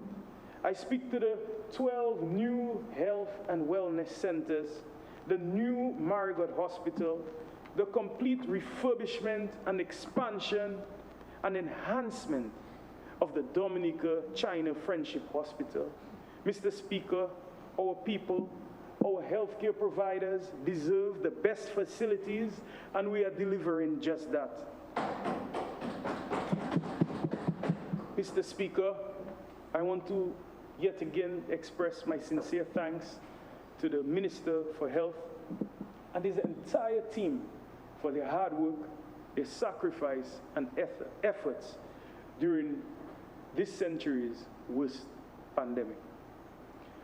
Mr. Speaker, public officers are among the most unsung heroes that you will encounter. This government therefore remains committed to ensuring and delivering the required reforms and upliftment to more closely match their record of excellence. This is why the Ministry of Education moves swiftly to upgrade pay scales at secondary schools to create an additional 223 positions. Mr. Speaker, you have also heard in the presentation that the second largest subvention was for education. That shows how serious that this government is in the advancement of our children, of our youth, and of our educators. Investments have also been made in education infrastructure in many communities, Mr. Speaker. We must appreciate this equity that is being placed in the education sector. Mr. Speaker, personally, I'm happy about the $7 million investment that is being made to rebuild the Mao Primary School, Mr. Speaker. This hefty investment is quite needed and well appreciated, as the Mao Primary School has always been a pillar in this community. Mr. Speaker, I'm excited that this new facility will be adapted and outfitted with the most modern features to educate the new generation and realize greater outcomes. I want to take this time also to congratulate all the students in Dominica who sat and performed well with excellence in difficult circumstances in a COVID year in the Grade 6 National Assessment. Mr. Speaker, as a father myself, I'm hopeful about the opportunities for our children and for my own children's education. They are smarter than we are. That's the truth. They depend on us, so we should never let them down. Mr. Speaker, just like healthcare workers, I want to also appreciate and acknowledge the hard work of the teachers, principals, the educators, my dear colleague, Minister of Education, and all those who champion the cause for education in Dominica. I want to sincerely thank them for all their hard work and their sacrifices. Mr. Speaker, this government, in its typical labor of love, is a government for all. Through the year, we have been engaging with various people and hearing their concerns. For me in particular, I've had the pleasure to engage with the youth, to engage with many millennials, people in the working class, among others. And because of that, I'm particularly grateful that students or their parents can now claim all of the interest being paid on their student loans. I myself, Mr. Speaker, I had a student loan, and while I'm extremely grateful for it, it was like a noose around my neck for 14 years. And I know it's the same for many of us in here. Same for my colleague here. I'm staring at my PS. He had this noose around his neck for 15 years. So between us, for 29 and a half years, Mr. Speaker. It's the same for the Prime Minister, my colleague in front of me, many of us here, Mr. Speaker, paying quite exorbitant interest rates. And there are many others in the public service, in the private service, who are in the same situation. However, they are back here. They are back here serving with diligence and duty in the country, and they are the true patriots of Dominica. This administration identifies that sacrifice, and this is why you're seeing policies like this. And you also see payments of up to 40% on their outstanding balances. Not only that, Mr. Speaker, but we are also seeing continued education in tertiary education. This government is investing millions annually for tertiary and higher education and higher learning, Mr. Speaker. All of this in an attempt to remove the noose around the necks of the youth of Dominica.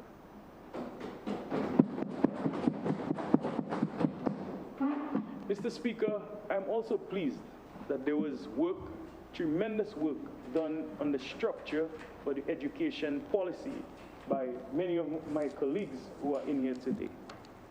And this was in an attempt to create a better program, to find better focus for priority areas as we seek to foster a human resource suited and adapted for a dynamic Dominica. A Dominica requiring experts to build the physical infrastructure like our airport, major buildings, our roads, schools, hospitals, hotels. We need people to operate them and provide the highest level of service, hospitality, and excellence. We need thinkers and innovators in STEM, in information technology, to help solve and navigate around our modern challenges and to resolve our issues. Mr. Speaker, yesterday I was part of a discussion where I listened to two young men. One was expressing how happy he was, how contented he was about our new policy, which was the removal of the tax on income earned for residential rent. He was already calculating how much extra income, disposable income, that he would have. Mr. Speaker, on the other hand, the other gentleman, who was actually his tenant, was saying that he hopes that immediately these savings will translate to a decreased rent for him. Mr. Speaker, Mr. Speaker, I couldn't help but to tell the guy, let the man enjoy his savings for at least 2 to 3 months, Mr. Speaker. Mr. Speaker, when a tax deduction is allowed for those who already have or those who wish to acquire health insurance, this is a progressive move. Mr. Speaker, this not only promotes sustainable choices and decisions that promote health and wellness and health security, but it puts more money in the pockets of the people. Mr. Speaker, these interventions and policies are just what we need. Mr. Speaker, I can speak so much more on the measures and the programs in this budget, like the Future Housing Program, which is tailored specifically to suit people in the private sector, people in the public sector, particularly public officers who work hard, who toil daily, these unsung heroes. Mr. Speaker, this initiative, this program by the government seeks to provide many opportunities for them to own a home less than cost, because the government is not charging for the infrastructure, the roads, the fencing, the security, and all of that. And we're also seeking to also negotiate for low interest loans for them, Mr. Speaker. So that again is quite progressive. Mr. Speaker, I'm pleased about the investments in sports, and not only that, but how we have been using the many facilities that we have. Look at what the member for Roseau did with the hard courts. Immediately, Mr. Speaker, to organize leagues, netball league, 3x3 basketball. Mr. Speaker, the place is buzzing. Mr. Speaker, Roseau is buzzing with activity. Mr. Speaker, we are seeing dunks, NBA-style dunks in the facility, Mr. Speaker. Never before have we seen this, and I am so grateful. This is the type of engagement that our youth require, Mr. Speaker. This is the buzz, that sparkle that our city requires. Mr. Speaker, this might just be the place that the next global, international athlete might hone in their skills, Mr. Speaker. Mr. Speaker, I stayed up to watch Miss Tia Lafont. I'm proud of this young lady. And for me particularly, she has roots in Maho. Her mother is from Maho, Miss Ernestine Théophile Lafont. And her father, a good friend of my deceased father, Dr. Dorian Lafont. I know them very well. And Mr. Speaker, I'm so happy for her. She has made our country proud. She's our hero, regardless of the outcome of the events on Sunday. Mr. Speaker, I can go on talking about the numerous opportunities but I think it's time for me to speak about the good work that we have done in public works over the last fiscal year and the many plans and programs that we have. Mr. Speaker, I walked with our report card today. I walked with it. Mr. Speaker, our ministry matters, Mr. Speaker. Here it is. Our ministry matters. Our ministry matters. And Mr. Speaker, in spite of the times, we have done a remarkable job. When I look at the projects planned for the last fiscal year, and I consider the implementation, I am satisfied. And this all in a limited fiscal space where our ministry had to implore the greatest innovation to do more with less and to make major sacrifices in the interest of strengthening a health sector in the middle of a pandemic, Mr. Speaker. Mr. Speaker, my ministry has a mandate to administer and implement Dominica's physical and digital infrastructure and to manage our water resources. We operate by fostering the greatest sense of resilience from our planning through implementation. Our implementation has been so guided by our 2020-2025 strategic plan, which reflects national agenda, strategic sectoral documents, the climate resilience and recovery plan, and budget statements of past and present. All of these fancy documents, really, Mr. Speaker, in a nutshell, are to just say government policy. In our policies, we ensure that we address real-life challenges where we use infrastructure to underpin sectors and services that in turn impact humanity and livelihoods. In the last fiscal period, 2020-2021, amid COVID, Mr. Speaker, in the middle of a COVID year, we were able to do a lot. The China-aided West Coast Road Post-Erica Rehabilitation Project, this $50 million investment spanned 2 financial years and was completed in this fiscal year. This involved the rehabilitations of sections along the Eo-Libla Highway to include the construction of 3 new bridges, 13 culvert crossings, safety features, and other drainage features. As an additional intervention, we then constructed 5 culvert crossings at various locations, retaining walls and drains at Platma Pier and Grand Savan to further secure the Eo-Libla Highway. In this fiscal year, we were also successfully able to complete the Mon Prosper Rehabilitation Project, an intervention, Mr. Speaker, that brought about great relief to the people of that community. Mr. Speaker, a 100-meter wall was also built along the Collio Highway. My colleague, the MP for Collio, expressed satisfaction. We're honored and always happy to work with her, Mr. Speaker. And we will see other walls in Collio as well, so you can look forward to that. We are also addressing edge failures along the Imperial Road. To date, we have stabilized 2 sections. During the fiscal year, the community of Bagatelle welcomed the completion of a new 50-foot segmented bridge. Mr. Speaker, you will recall the flooding events in that area. It caused significant damage to the existing Fort Crossing. Mr. Speaker, while this new bridge is single lane, the substructure was built with sufficient capacity to bear the load of a composite bridge. It was also done in such a way so as to allow for easy extension to accommodate an additional lane upstream if required. The town of Portsmouth also got a facelift with the rehabilitation of Bedford Street.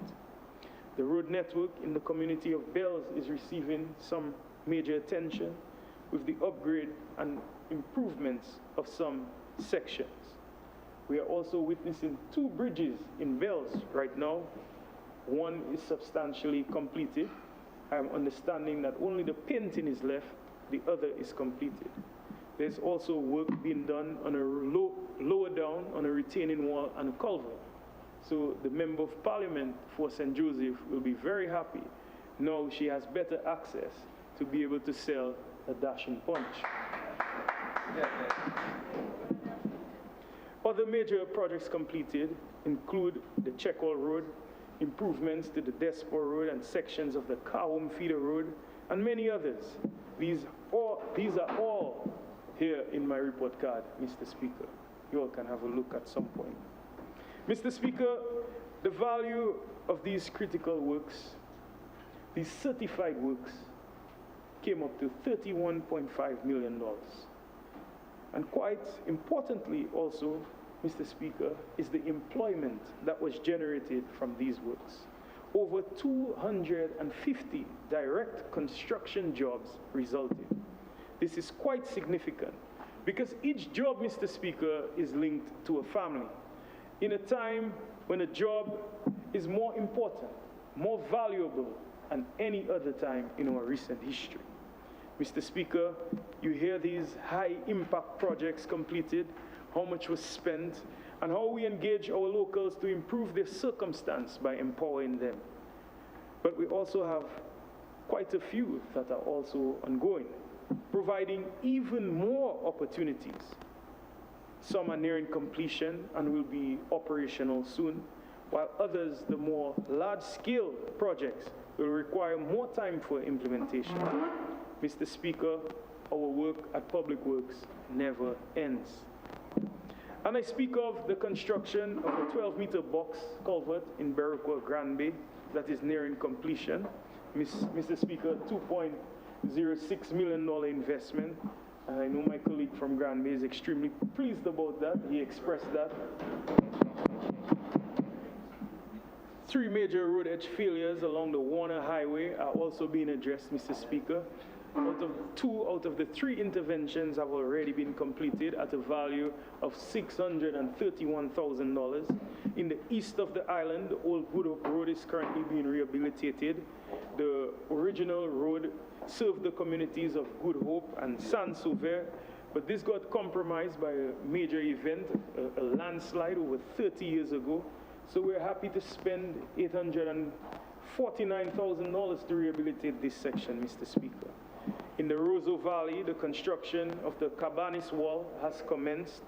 This project is important for the residents of the valley, but it's also important to provide safe access for our cruise visitors and our tourists, so now that they can truly be safe in nature.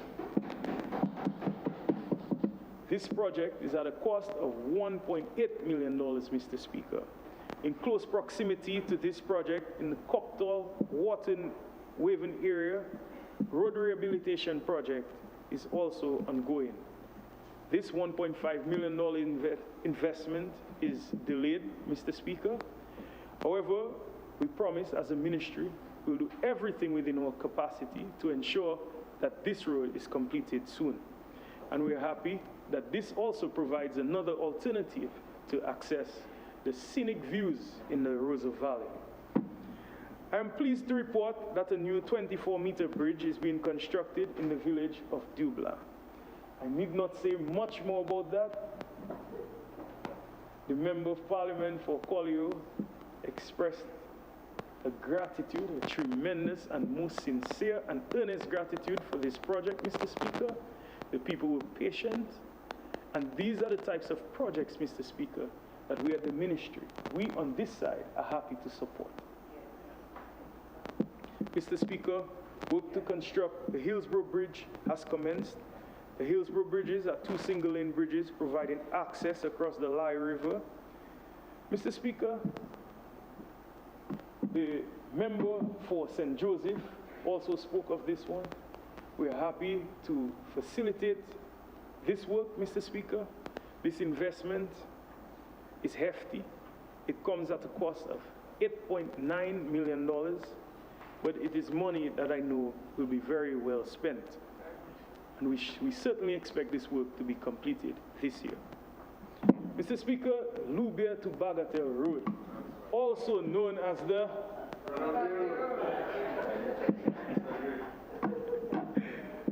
Mr. Speaker, Right now, as we know, there have been delays also on this project, and mostly associated with the grant funding available and the extensive scope of this project, Mr. Speaker. This area, as you know, is extremely vulnerable, and it requires serious engineering attention.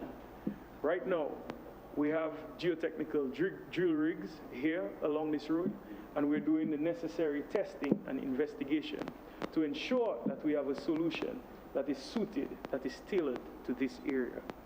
So, Honorable Daru and Regis, we have your back at the Ministry of Public Works.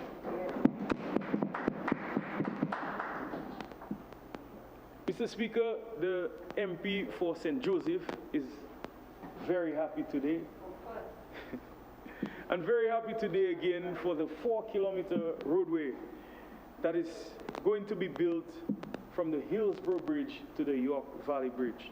This, Mr. Speaker, an $11.5 million investment. Mr. Speaker, the contract has already been signed.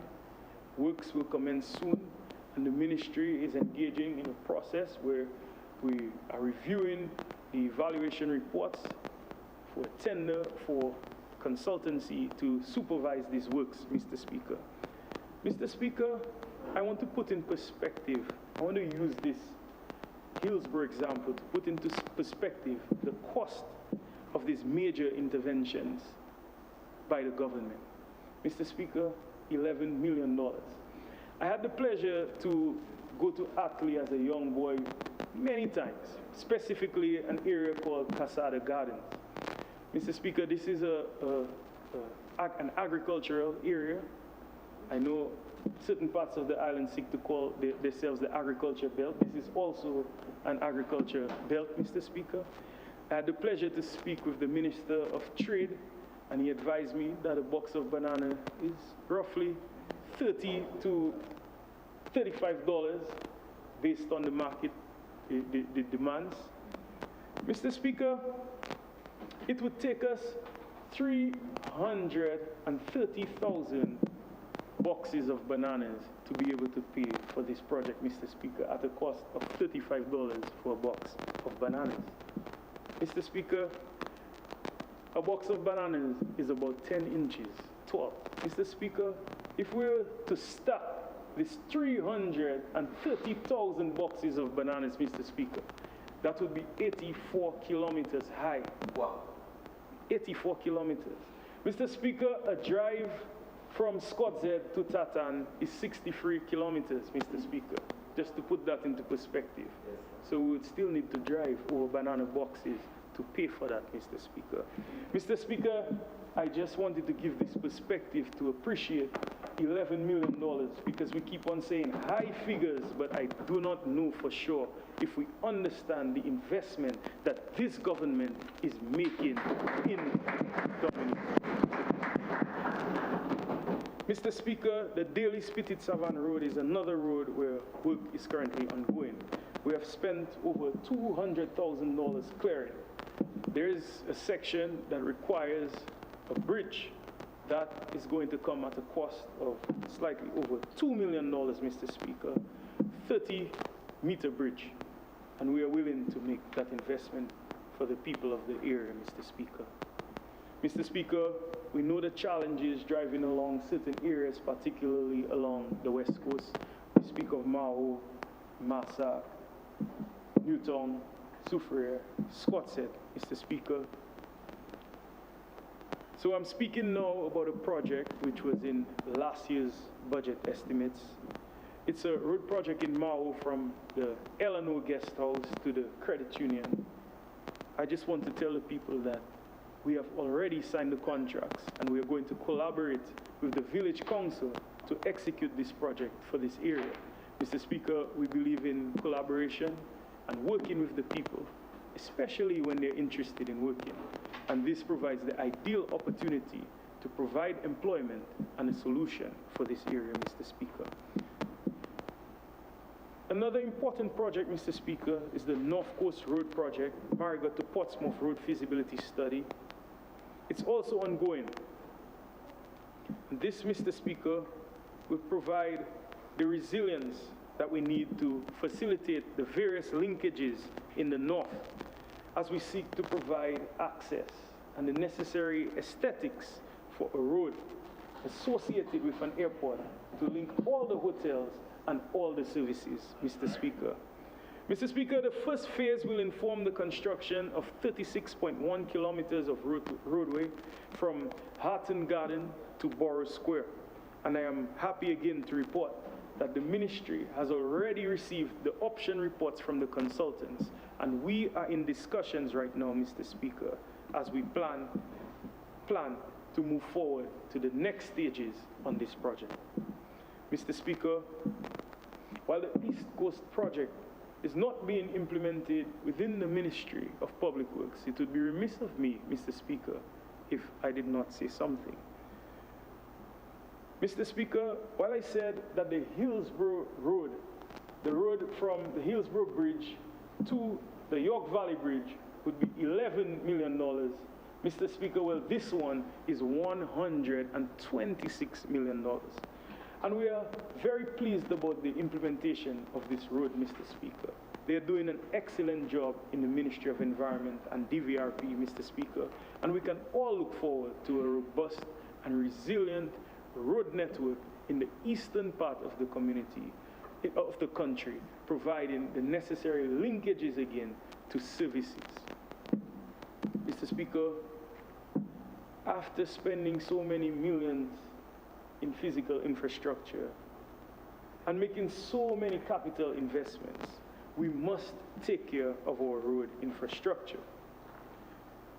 We must appreciate, Mr. Speaker, the economic development, the growth in our road sector. And routine maintenance must be done in a timely fashion in order to ensure that these roads meet the design lifespan. Mr. Speaker, we have spent in the last fiscal year $10 million in general road maintenance, and the distribution is as follows. Suppliers of asphalt, $2 million. Asphalt patching, $2 million. Road clearing works, $630,000. Clearing of rivers and ravines, $446,000. Clearing of drains and culverts, $443,000. Minor road construction and drainage works, $2.7 million. Other routine maintenance, $269,000. Vegetation maintenance and management, $1.2 million.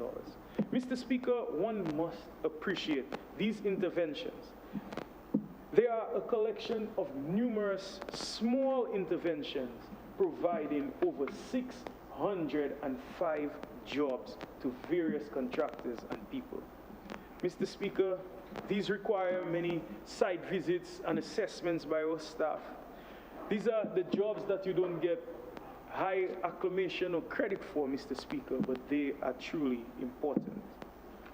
Mr. Speaker, just a few days ago, I got a call at about 10 o'clock. There was a rock fall in Makushri, and one of our contractors, Public Works Corporation, responded. 10:30 p.m. That is the type of commitment, Mr. Speaker, of many of the contractors we are associated with, Mr. Speaker. Collectively, these people make it safe for us to journey along our roads. Mr. Speaker, going forward, we pledge to continue all our ongoing projects, and we also commit to aggressively maintaining our roads. Mr. Speaker, to build dynamic Dominica, we accept that we have a lot more work to do. In 12 months, we certainly cannot do everything, but we'll do our best and we'll certainly respond to every emergency. Mr. Speaker, we propose to move a few projects from the design phase to the implementation phase, and some of these include, firstly, the Hillsborough Bridge. But I shall say no more on this because the Member of Parliament for Roseau South said everything about the bridge. So all I am saying is to add my voice that it is coming, Mr. Speaker. Mr. Speaker, Dodan interventions, there's some work that we have committed to do, but it has proven to be challenging, Mr. Speaker. because of there's a need for retention of the slope, but it is very near to the main road, and it also serves as the area that is really the primary access for the community. Seeing that I mentioned the North Coast Road is passing right along that roadway as well. So currently, we're reviewing the designs of these dodan interventions to ensure that they're in line with the requirements of the North Coast Road, seeing that they will be in the same general vicinity. But Mr. Speaker, we're doing our best to ensure that this project is facilitated during this fiscal year. Mr. Speaker, in Penville, I know the Prime Minister doesn't ask for much, but we will complete the works in Penville to protect the roadway sections. And I am understanding that work has commenced in some of these interventions. Mr. Speaker, there's some projects that we're undertaking. It's more or less like recurring projects. And we're promising that we'll continue to implement these projects in this fiscal year. And I'm speaking of the solar and wind-powered street lighting project, or guardrails and road safety measures. Mr. Speaker, we did one intervention in Laplin, like the Member of Parliament spoke of. The next one will be in Granby. I know you'll be very pleased for that, Honorable Regis. And we have done an assessment of all our roadways. Our road techs, our engineers, they went around assessing safety and security. So we have identified all the vulnerable areas, and we plan to implement the various safety measures required to protect the lives of the citizens of this country. Mr. Speaker, by way of some of new infrastructure projects, we speak to ROSO enhancement. We are making the necessary plans right now to tailor up the implementation schedule to meet with the various stakeholders so we can commence implementation of works on Great George Street, and Independence Street, and Virgin Lane sidewalks, Mr. Speaker. And this is truly exciting for the city. And while we're doing all this investment in the city, we know the challenges with traffic. So we're proposing also in this fiscal year that we'll do a traffic management study for the city.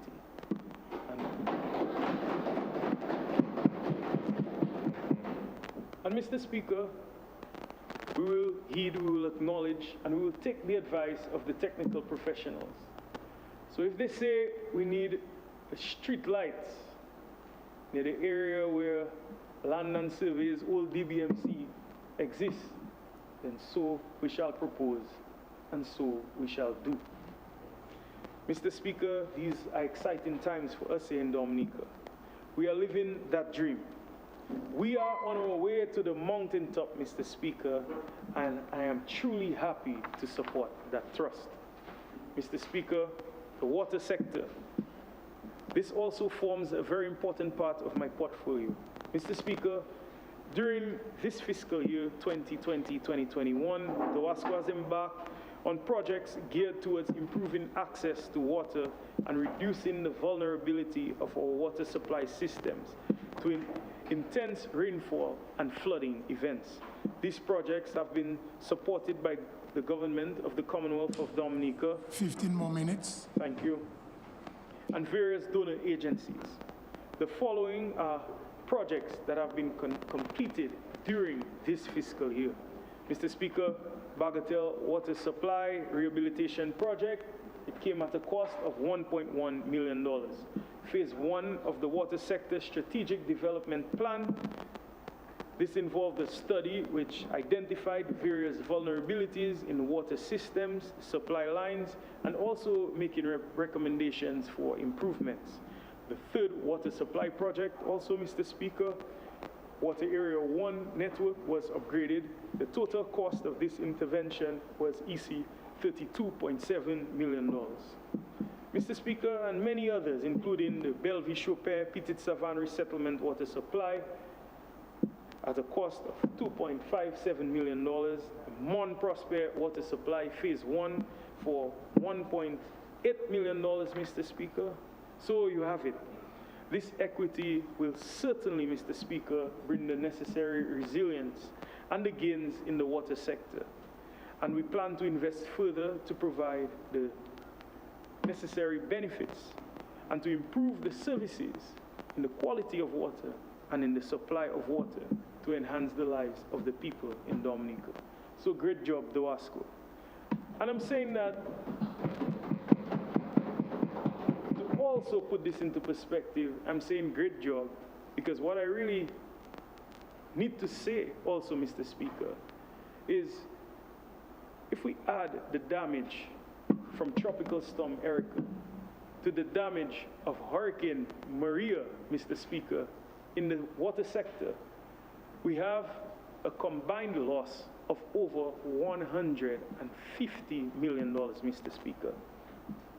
And all these upgrades are being made, and the government have not for once, never, have we come forward to the people to ask them or to tell them of any increase in the fees for the supply of water.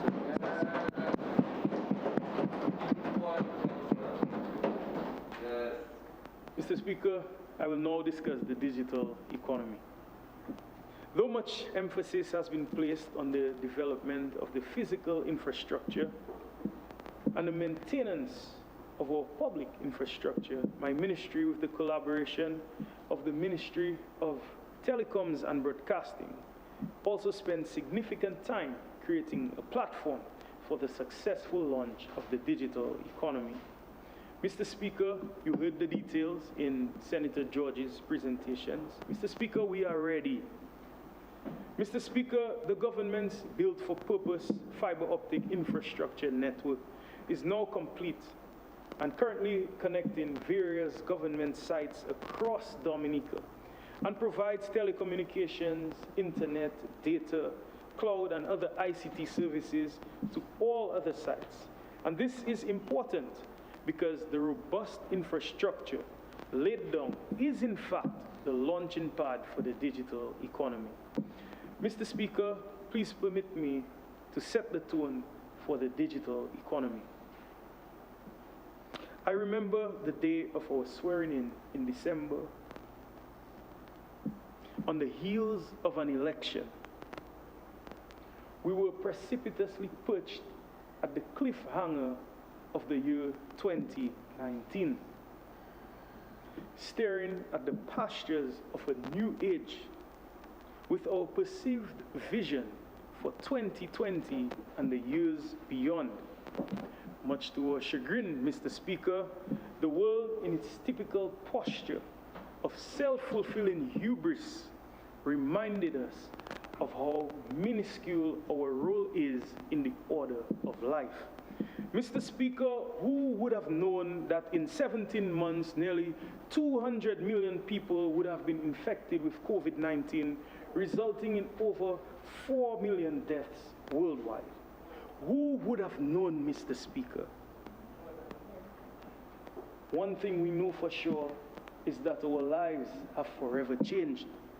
The way we work, the way we socialize, the way we do business, the way we go to church and receive our education, Mr. Speaker.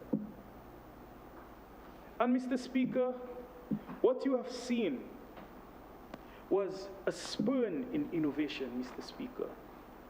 When you see the utility companies, Mr. Speaker, pushing for online bill payments, something has changed. I thought they enjoyed the long lines, Mr. Speaker. The churches have now found a way to facilitate online worship. Asa Banton, Colin XP, DJ Rio. All the entertainers, Mr. Speaker, are pursuing online jump up as an alternative. We saw for a period that classes were facilitated online. We have seen delivery services take off in Dominica, those like quick delivery, Mr. Speaker. We have Shop DM, an online store selling mostly Dominican products from the comfort of your home. You can now make purchases, Mr. Speaker, and you can buy a range of products from clothing, hair products, dashing from bells, Mr. Speaker, bread from cassava man, you name it. We have Mlaja, Mr. Speaker, Dominica's first mobile wallet, launched by the credit union movement, and we should be proud of this, Mr. Speaker. We have seen how Mlaja allows credit union members and also non-members from the comfort of their mobile homes, their devices, to make contactless payments to merchants, send or receive money, raise funds for charity, and even facilitate wedding registries, Mr. Speaker.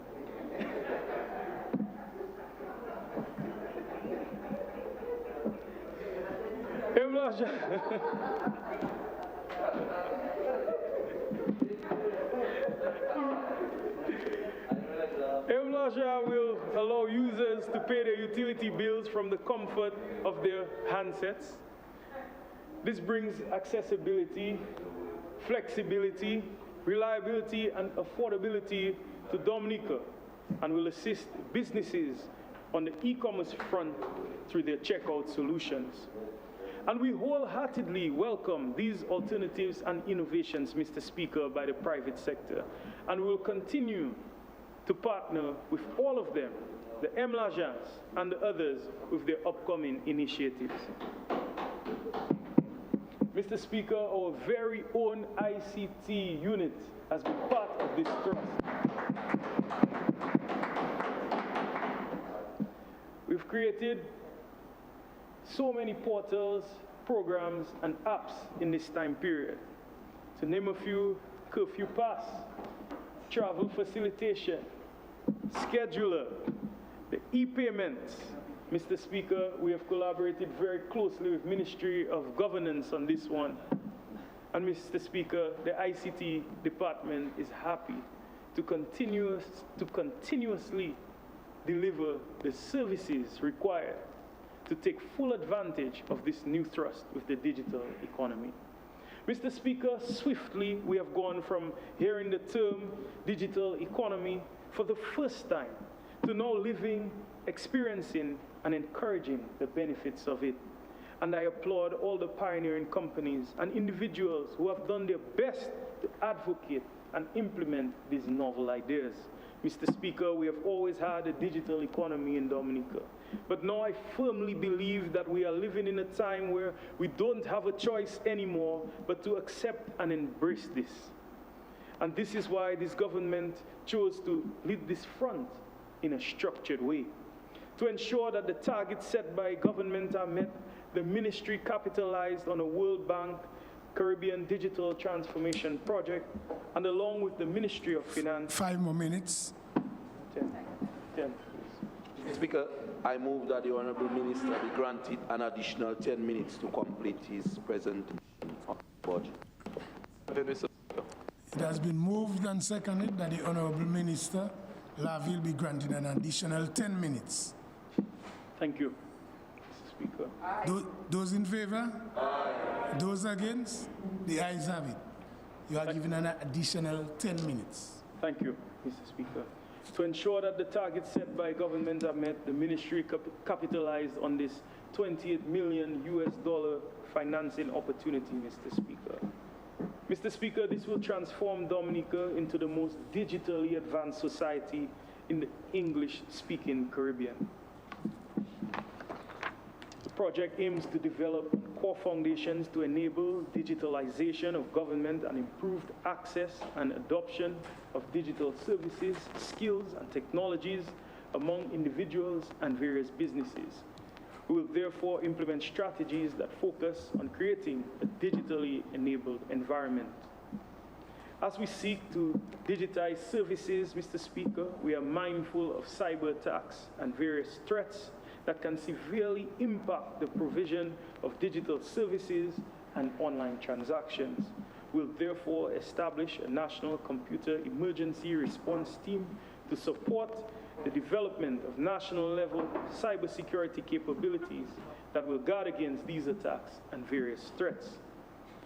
Finally, Mr. Speaker, We'll focus on digital government infrastructure, platforms and services, as well as digital skills and technology adoption, with the goal of better equipping individuals and businesses for the jobs of the economy, the jobs of the future. We know, Mr. Speaker, that these will spur growth and productivity. Mr. Speaker, we have also established a PIU. This was a requirement under this project. Mr. Speaker, they have already moved to commence the procurement process of 8,000 digital devices for students, Mr. Speaker. Mr. Speaker, this will enable the students to take advantage of various e-learning opportunities. It is anticipated that these devices will arrive very soon. Actually, we had expected them to arrive before, but you don't receive an order of 8,000 digital devices on any given day, Mr. Speaker. So we're experiencing some challenges with the supply of these. Another major activity under the Caribbean Digital Transformation Project is the development and implementation of a national health management information system. This system will collect, store, manage, and transmit patients' information electronically, Mr. Speaker, to support healthcare decisions. For instance, if a patient at the Portsmouth Hospital is transferred to the Dominica China Friendship Hospital, the records of the patient will be available electronically at the Dominica China Friendship Hospital ahead of the patient's arrival. Mr. Speaker, the PIU has already engaged critical stakeholders such as the new hospital authority and the management of the Ministry of Health, Wellness, and New Health Investment on the details of this innovation. The Ministry of Public Works and the Digital Economy has pursued other digital initiatives with the support of UNDP.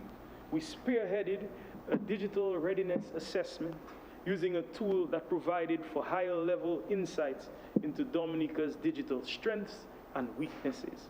Mr. Speaker, we are now using the outcomes of this to develop our digital economy strategy. And we are working with the best experts in this area. Right now, we are collaborating very closely with an expert from Estonia, Mr. Speaker. As you know, Mr. Speaker, Estonia is one of the leaders in digital economy post the independence in the early 90s. And this is one of the key people who facilitated the digital transformation. So we're certainly very happy to have someone of this high caliber working with us and leading us on our new thrust. Mr. Speaker, with people being the key pillars of a digital economy, Mr. Speaker, this strategy is certainly focused to create jobs that will directly benefit the people. With that being said, the youth has always been on our mind. Mr. Speaker, I know the word comes first, digital before economy, but economy is very important and dear to my heart. So with that, Mr. Speaker, from day one, we have been focused on providing employment and opportunities for the youth. And this is why Work Online Dominica was born, Mr. Speaker. And in our first program, the pilot, a collaboration with UNDP and Israel, Mr. Speaker, we had quite a few applications. We could only train 60 in this first pilot, Mr. Speaker. We're very pleased to report that 55 of these trainees, Mr. Speaker, had already received gigs and opportunities even prior to the graduation, Mr. Speaker. Mr. Speaker, just to elaborate a bit on the impact of that, I know a young lady who was trained and facilitated under this training program. Mr. Speaker, the lady earns $800 a week.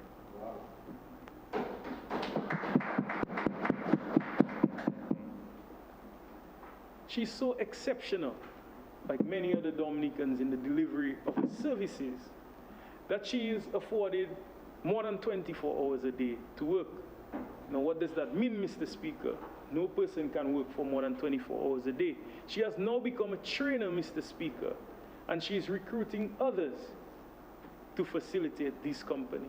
So other people are now receiving $800 per week, Mr. Speaker. Mr. Speaker, when I listen to a young mother from the Kalinago territory who has her children at home, who was unable to work, who was able to access the training opportunities provided by Work Online Dominica, and she can now work, Mr. Speaker.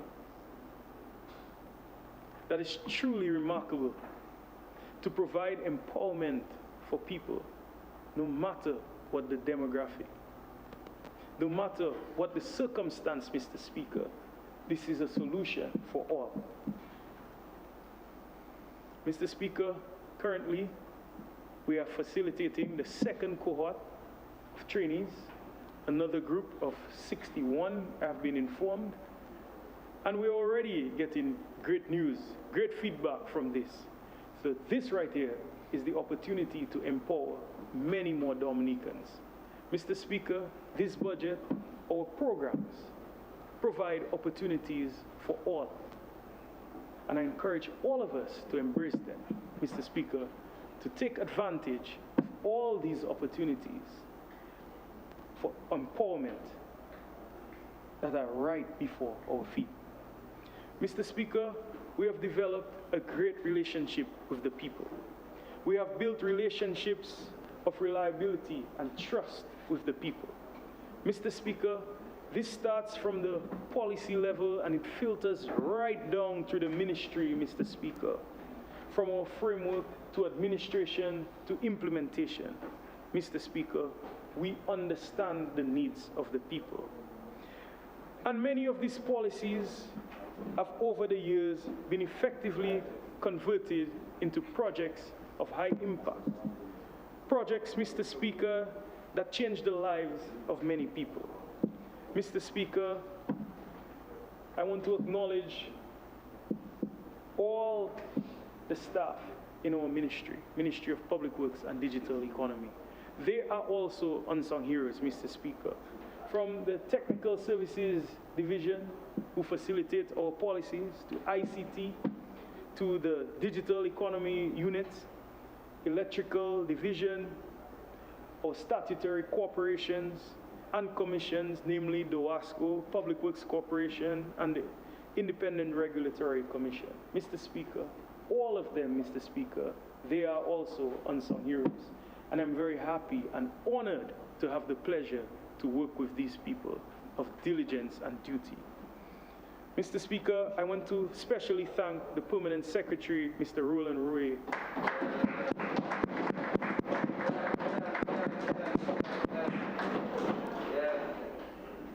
Mr. Speaker, a young man himself who is completely dedicated to his work, completely dedicated to delivery of public service, Mr. Speaker.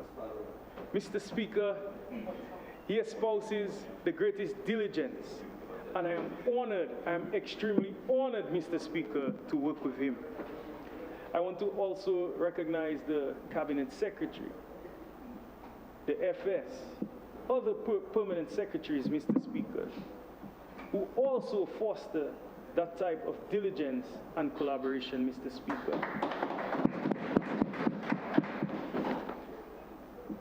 Mr. Speaker, permit me to once again to commend the contractors who work with the Ministry of Public Works. Mr. Speaker, I want them to know that they are part of our Public Works family, and I'm very grateful for the way they come out every day to support us in the ministry.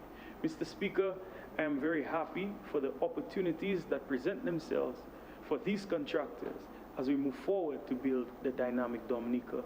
Mr. Speaker, this honor to serve my country is one of the highest honors of my life.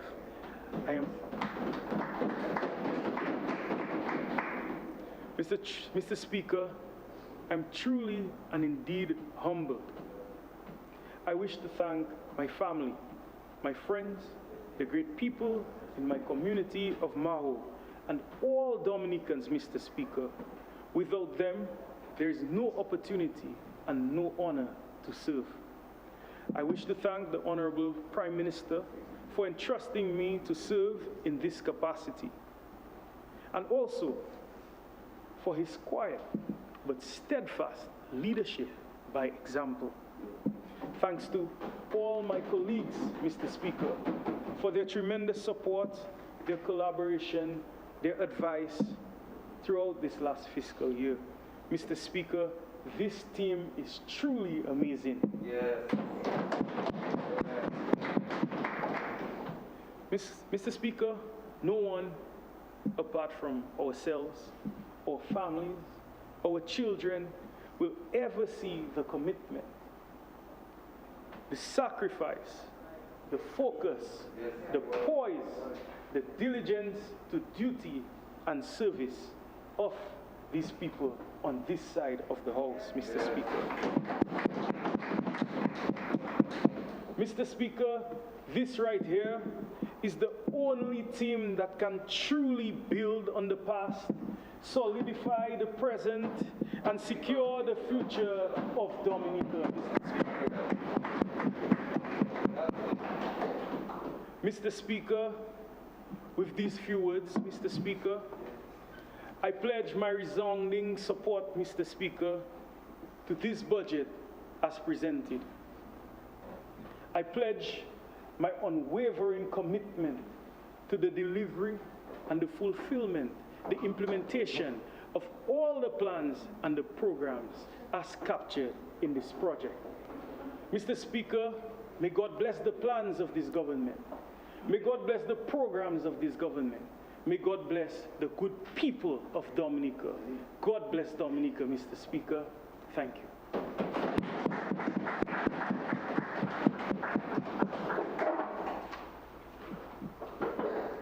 Speaker, I move that this Honorable House be adjourned until the 3rd day of August, Tuesday, the 3rd day of August at 10 a.m. Seconded.